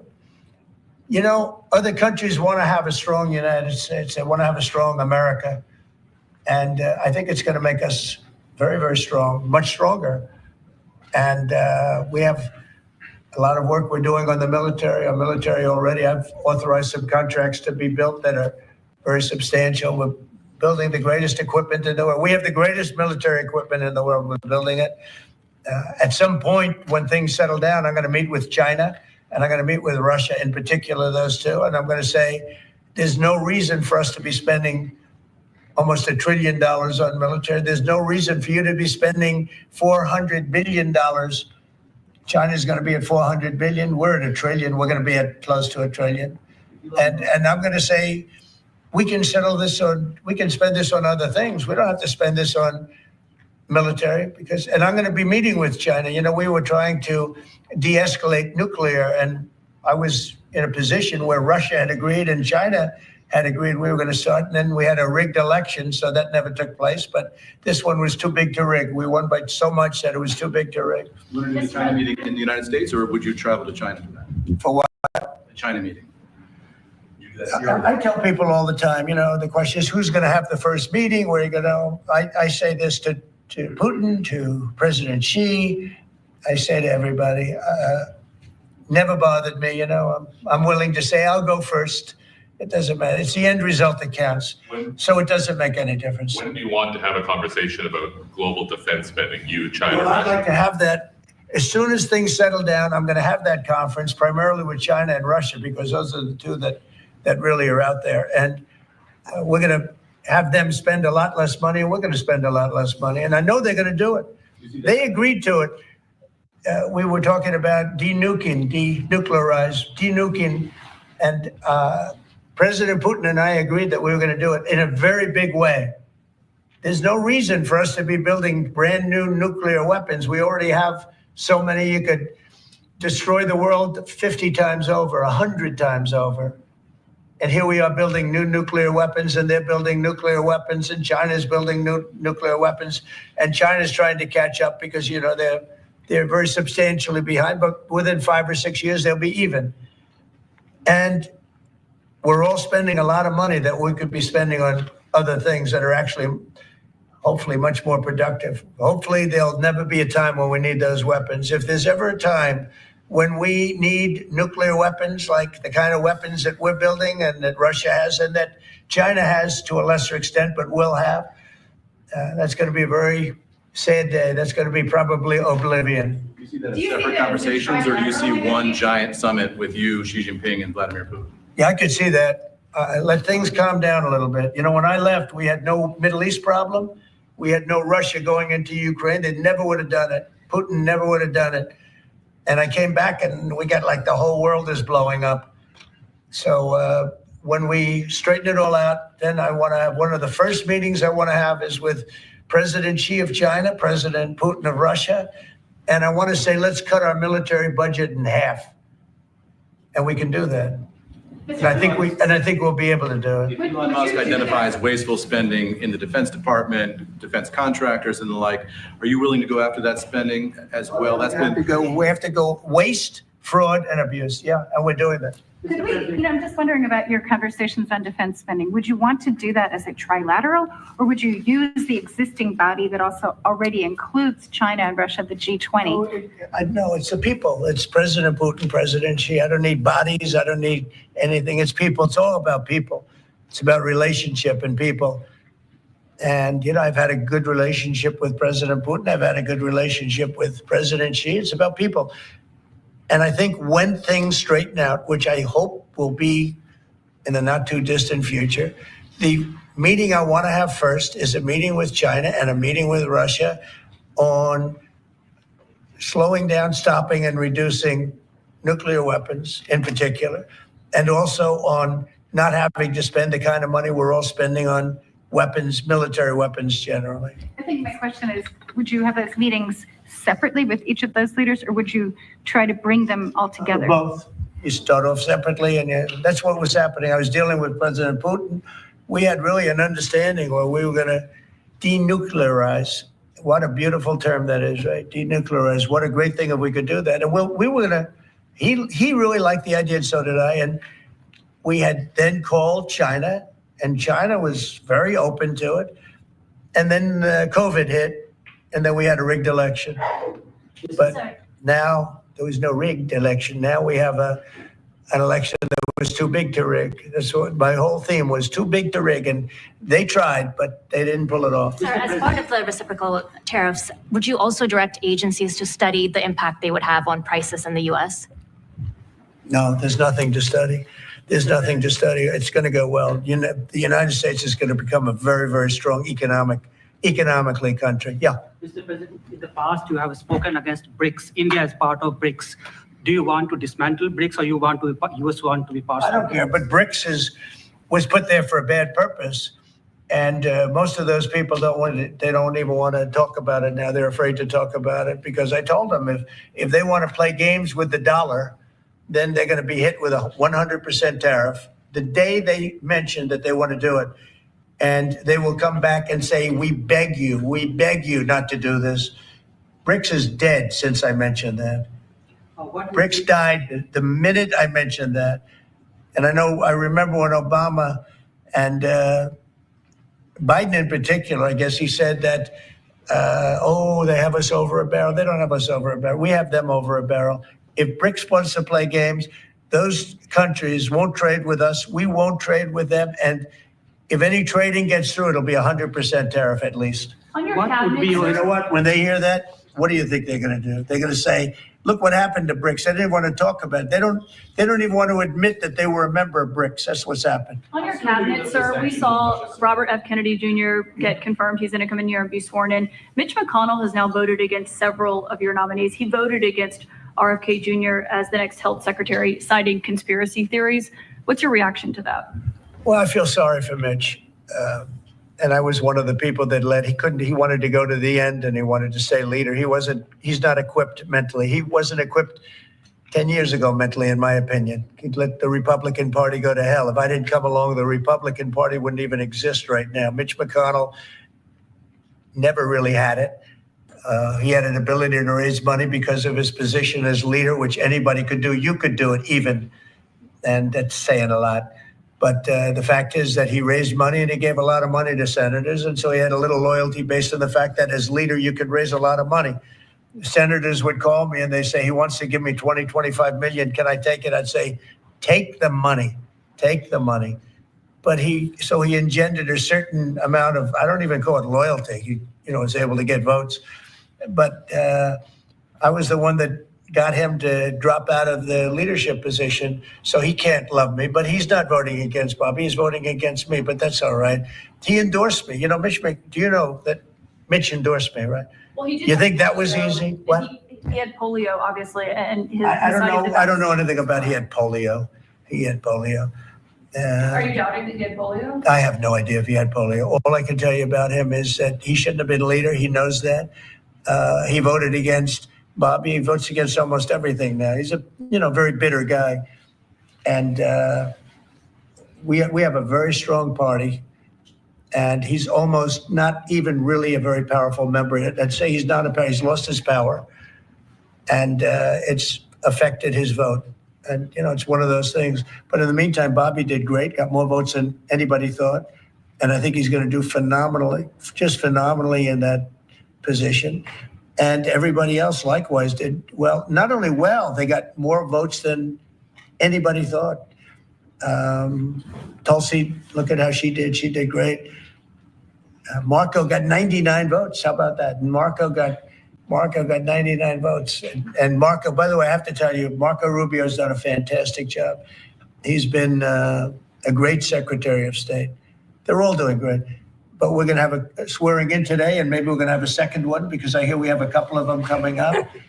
And the man behind me is doing a fantastic job, Secretary of Commerce.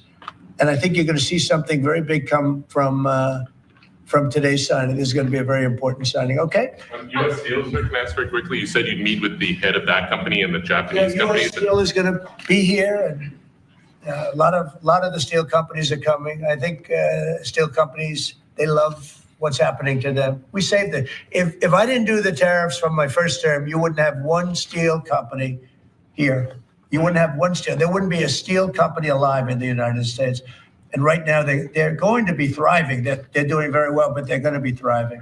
They're going to be coming out. People are going to want to buy those steel companies like crazy. Are you still planning to mediate talks between Nippon Steel and U.S. Steel? Yeah, I don't know. I think U.S. Steel right now has all the power. The tariffs have given U.S. Steel a new lease on life. Okay? Thank you all very much. Thank you. Thank you. Thank you. Let's go. President Trump remarks inside of the Oval Office having that news conference settings.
Good afternoon, everybody.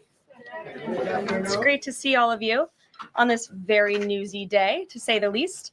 I have a couple of updates for you this morning, or this afternoon. As you know, this morning, the president spoke to President Putin of Russia. They spoke at length, and the president released a statement following that conversation in great detail. I can also confirm that the president just recently got off the phone with President Zelenskyy of Ukraine. His truth is as follows. I just spoke to President Zelenskyy of Ukraine.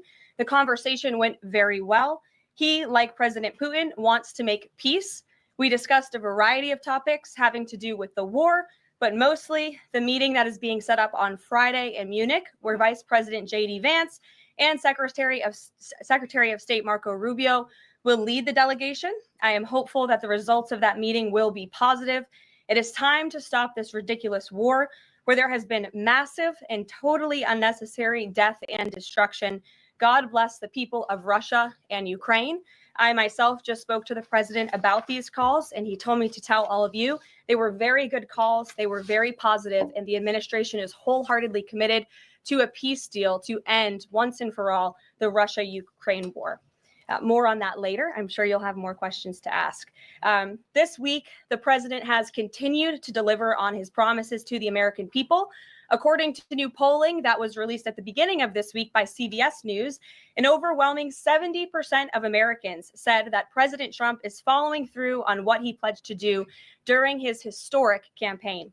The poll also revealed that Americans see President Trump as a tough, energetic, focused, and effective leader fighting hard to improve their lives and our country. And yesterday, in particular, was a truly special day for the United States of America. Thanks to the great leadership of President Trump and the strong and tough leadership of President Trump, Mark Fogel, an American teacher detained by Russia, was returned to American soil and met with the president here at the White House last night. Special Envoy Steve Witkoff and the rest of President Trump's incredible national security team helped to negotiate the exchange that secured Mark Fogel's release. This event shows a good faith effort from Russia, and it's a sign, as I just said, that we are moving in the right direction to end this brutal war. Malphine Fogel, Mark's 95-year-old mother, was understandably very worried that she would never see her son again after his arrest in 2021. Mrs. Fogel was actually slated to join President Trump on stage at the July 13th Butler, Pennsylvania rally to speak out for Mark. And then the infamous assassination attempt against President Trump took place. But that day, before the rally, President Trump promised Mark's mother that when he returned to the White House, he would bring her son home.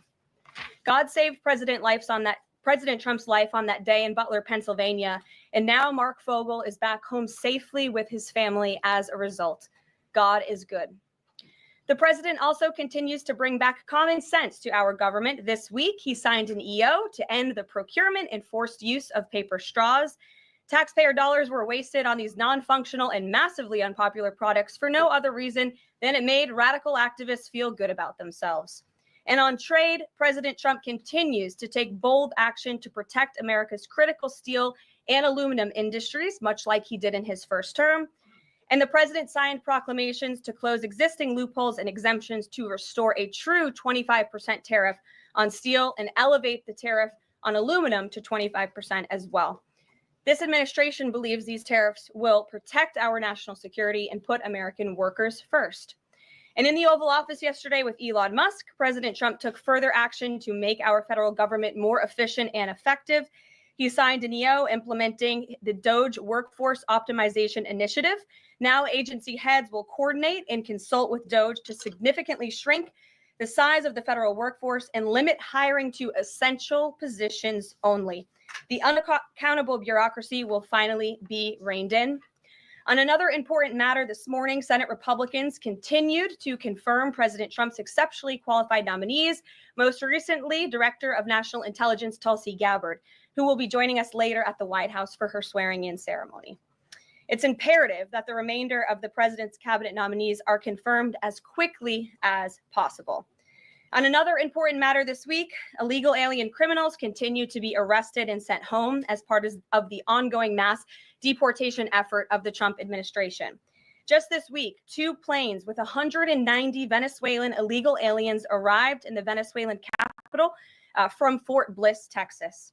Here are some of the criminal illegal aliens who were arrested in the country this past week. ICE Atlanta arrested a citizen of Nigeria who had been convicted of money laundering. ICE San Antonio arrested a citizen of Mexico who had been convicted of assault. ICE Denver arrested a citizen of Mexico who had been convicted of aggravated assault. And ICE Houston arrested a citizen of Mexico who had been convicted of aggravated assault. Now, before I take questions, I would like to address an extremely dishonest narrative that we've seen emerging over the past few days. Many outlets in this room have been fear-mongering the American people into believing there is a constitutional crisis taking place here at the White House. I've been hearing those words a lot lately. But in fact, the real constitutional crisis is taking place within our judicial branch, where district court judges in liberal districts across the country are abusing their power to unilaterally block President Trump's basic executive authority. We believe these judges are acting as judicial activists rather than honest arbiters of the law. And they have issued at least 12 injunctions against this administration in the past 14 days, often without citing any evidence or grounds for their lawsuits. This is part of a larger concerted effort by Democrat activists and nothing more than the continuation of the weaponization of justice against President Trump. Quick news flash to these liberal judges who are supporting their obstructionist efforts. 77 million Americans voted to elect this president. And each injunction is an abuse of the rule of law and an attempt to thwart the will of the people. As the president clearly stated in the Oval Office yesterday, we will comply with the law in the courts, but we will also continue to seek every legal remedy to ultimately overturn these radical injunctions and ensure President Trump's policies can be enacted. So here in our new media seat today, we have Chris Pavlovsky, an entrepreneur who has a strong passion for protecting freedom of speech. Chris started the video sharing platform Rumble in 2013 with a mission of protecting a free and open internet from censorship by big tech and governments around the globe. The platform has always been a place for independent creators to share their authentic opinions, and they have always included President Trump, in contrast to the way he was censored by other platforms in years past. Since its founding, Rumble has grown exponentially, recently marking 67 million monthly active users. It's a lot of users. If you're watching right now and interested in sitting in this seat, you can apply whitehouse.gov/new media. With that, I will take your questions. And Chris, why don't you kick us off on this very busy news day? Carolyn, thank you very much to you and President Trump. It's an honor to be sitting here in the new media seat for the White House press briefing and to be able to demonstrate why freedom of expression is so important. Rumble was the victim of censorship at the hands of multiple foreign governments. It's clear there are still many countries who oppose free speech and even target American companies. Can you describe what the administration will do to protect U.S. interests and values worldwide? Sure. Well, thanks for the very important question. And I think that free speech and ending censorship, both here at home and also abroad, is an important part of President Trump's agenda. I think first, President Trump has led by example on this front.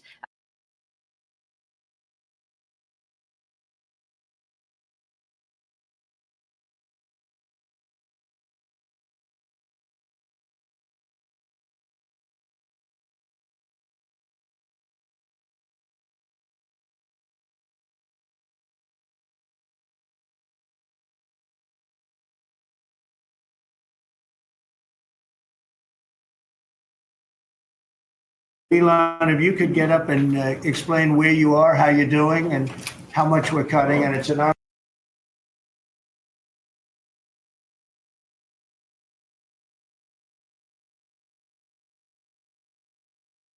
Appreciate you being here, and we've put together a great cabinet. And, we've had tremendous success. We've been given a lot of credit for having a very successful first month, and we want to make that many months and years, actually. But we're going to have many good months, and we're going to have many good years, I hope, and we're going to solve a lot of problems. We're doing very well with Russia, Ukraine. President Zelenskyy is going to be coming on Friday. That's now confirmed, and we're going to be signing an agreement, which will be a very big agreement. And I want to thank Howard and Scott for the job you guys did in putting it together. You really did an amazing job. And that'll be on rare earth and other things. And as you know, we're in for probably $350 billion. Europe is in for $100 billion. And that's a big difference. So we're in for probably 3 times as much. And yet it's very important to everybody, but Europe's very close. We have a big ocean separating us. So it's very important for Europe, and they hopefully will step up and do maybe more than they're doing, and maybe a lot more. The previous administration put us in a very bad position, but we've been able to make a deal where we're going to get our money back, and we're going to get a lot of money in the future. And I think that's appropriate because we have taxpayers that are shouldn't be footing the bill, and they shouldn't be.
next to you. Right next to you.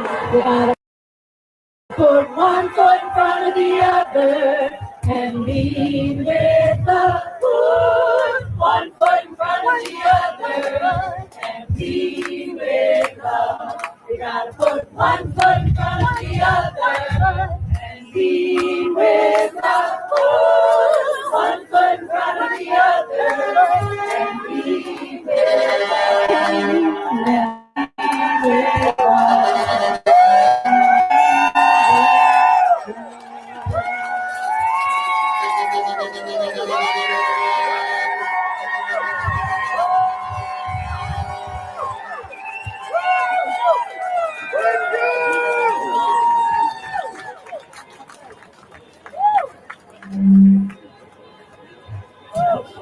Hello, everyone. Thanks for being here.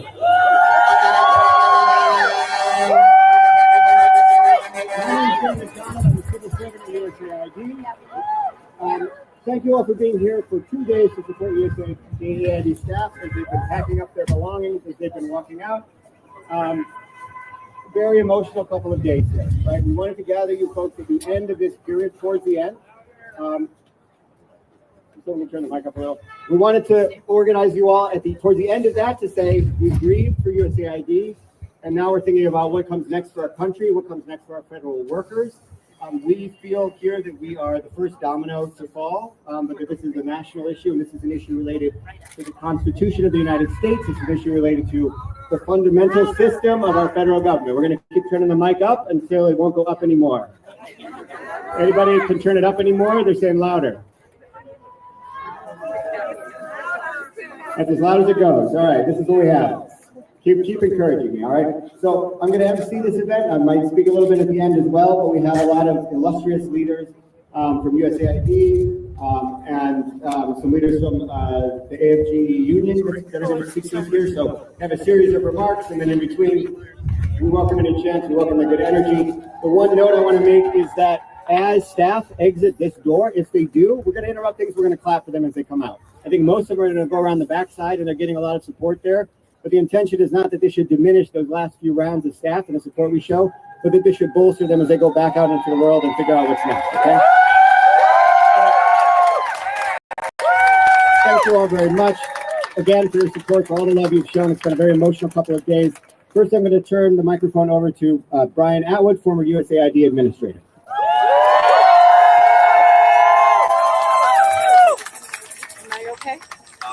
Thank you very much, everybody, for coming out today. This is just a really sad occasion. I know there are many people in the audience here that who remember me, but about 25 years ago, we had to fight like hell to keep AID alive, and we managed to do that until this very day.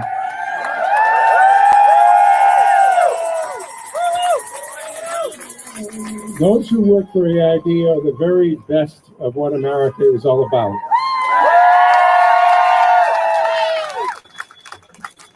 We understand the values that we hold dear.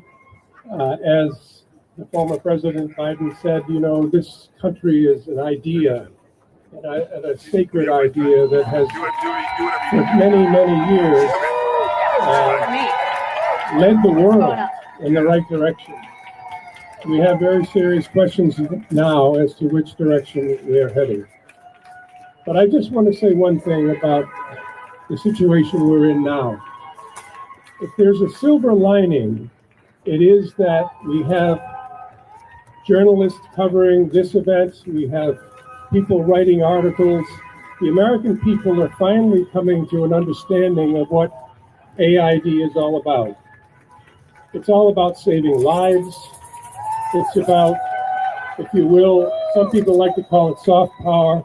I call it hard pragmatism. It's about what we are doing in the world to make it a better place. It isn't rocket science, and yet we have a rocket scientist who has not a clue about what he's doing. Not a clue. I'm not going to speak very long today because it's quite obvious that there are emotions here, and I'm not sure I can control mine for much longer. I really have come to love the people of USAID. I've met with them all over the world. I've seen the people that we help. I've seen the young children that are alive today because of AID's work. I know that the work that we do overseas helps Americans too. I mean, it's just amazing to me that we could go through a pandemic that started many, many miles away and doesn't know any borders, and yet we've foregone the opportunity to protect ourselves against infectious disease. We've allowed our famine early warning system to go dark so that we can no longer tell when the rest of the world will be confronted with a famine. We can't provide the food aid that is necessary. We can't provide the humanitarian relief that is necessary in places like Sudan, the worst humanitarian crisis in the world today. We can't do these things because AID has basically been dismantled to this point. But believe me, the fight isn't over. We still have the possibility.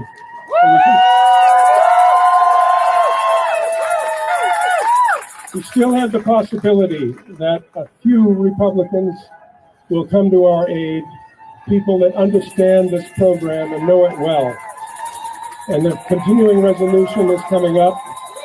It may well be that, unfortunately, compared to the fight that we had previously, that we will be a part of the State Department. But as long as there's a firewall so that development assistance can be used for development purposes, then that might not be such a bad conclusion. We just need to figure out how we continue to fight along and to maintain an institution that has been so valuable to the American people. It's a reflection of who we are as a nation. Thank you all for coming out today. Thank you so much, former administrator. And now we're going to turn to a former deputy administrator from a different administration, a different perspective and time and place, but also strong support of James Clement.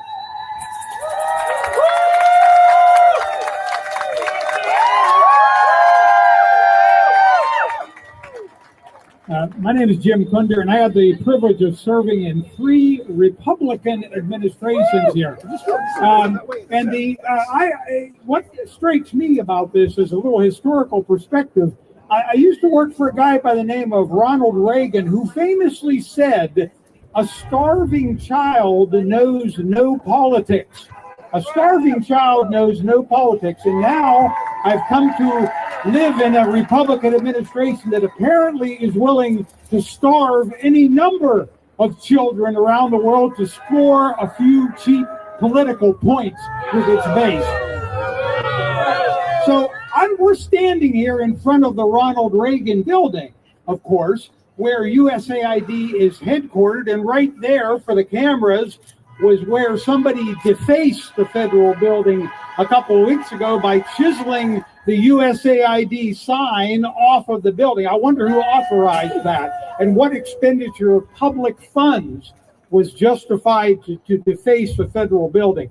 But what really bothers me about this building right now is that inside, just 100 feet from where we are, is the memorial to the dozens of USAID officers who died for our country, patriotic Americans who died in the hardest working environments in the world. They are memorialized on a plaque, which is now blocked from public view by black shrouding. So I have a request for Elon Musk and the president.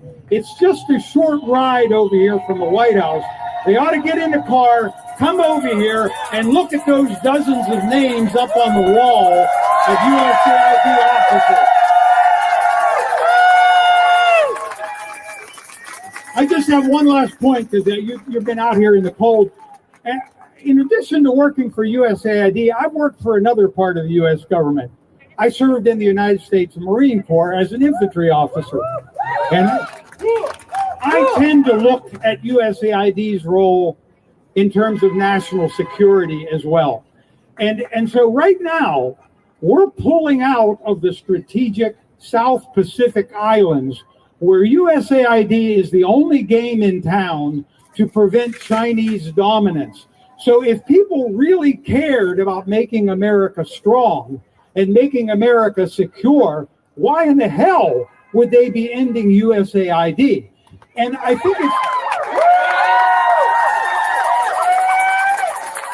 think it's very, very symbolic that Elon Musk and his children's crusade are turning this space over to the Department of Homeland Security. Why? Because in stripping USAID people off of the front lines around the world where they're battling threats to our security, sure as hell, the Department of Homeland Security is going to have more business right here in the United States of America. So listen, one last request. This is all up to the United States Congress. The United States Congress has got to do its constitutional duty. Call your senator. Call your representative. Don't give up the fight. USAID is one of the best strategic ideas America ever had. Thank you. So much. Thank you so much. And now we're going to introduce Susan Likely, the former counselor at USAID, the senior foreign service officer. It's hard to follow our former administrator and our former deputy administrator, but I want to say to all of you, we see you. Thank you. Everybody who is here, we see you around the world and what you are doing. Listen to this. This is not just a pass in the night. This is more than 6 decades of your work that has mattered, that has made a difference. You have not only saved lives from the Green Revolution to the discovery of ORT, oral rehydration therapy, you have done big things. And I know you will continue to do big things because that's what America is about. We are about saving lives. We are about protecting America, our national interests. That is why President Kennedy created USAID, the Peace Corps, and so many institutions that we know and we love. And we are going to keep fighting for USAID. This is not done. And to our colleagues overseas, around the embassies in the world, our partners, all of our partners who are suffering so much, our local partners who have placed so much confidence in the United States of America, we are here. We are not backing down. We are too strong. We are here for you. We are going to keep fighting. So please, this community that has been built and that will continue long after they take this building back, because guess what? Buildings don't matter. We don't care about real estate, do we? No, we're not in the business of real estate. We're in the business of saving lives and our national interests. So this building, we're staying together because we are all about development. And there are the 3 Ds: development, diplomacy, and defense.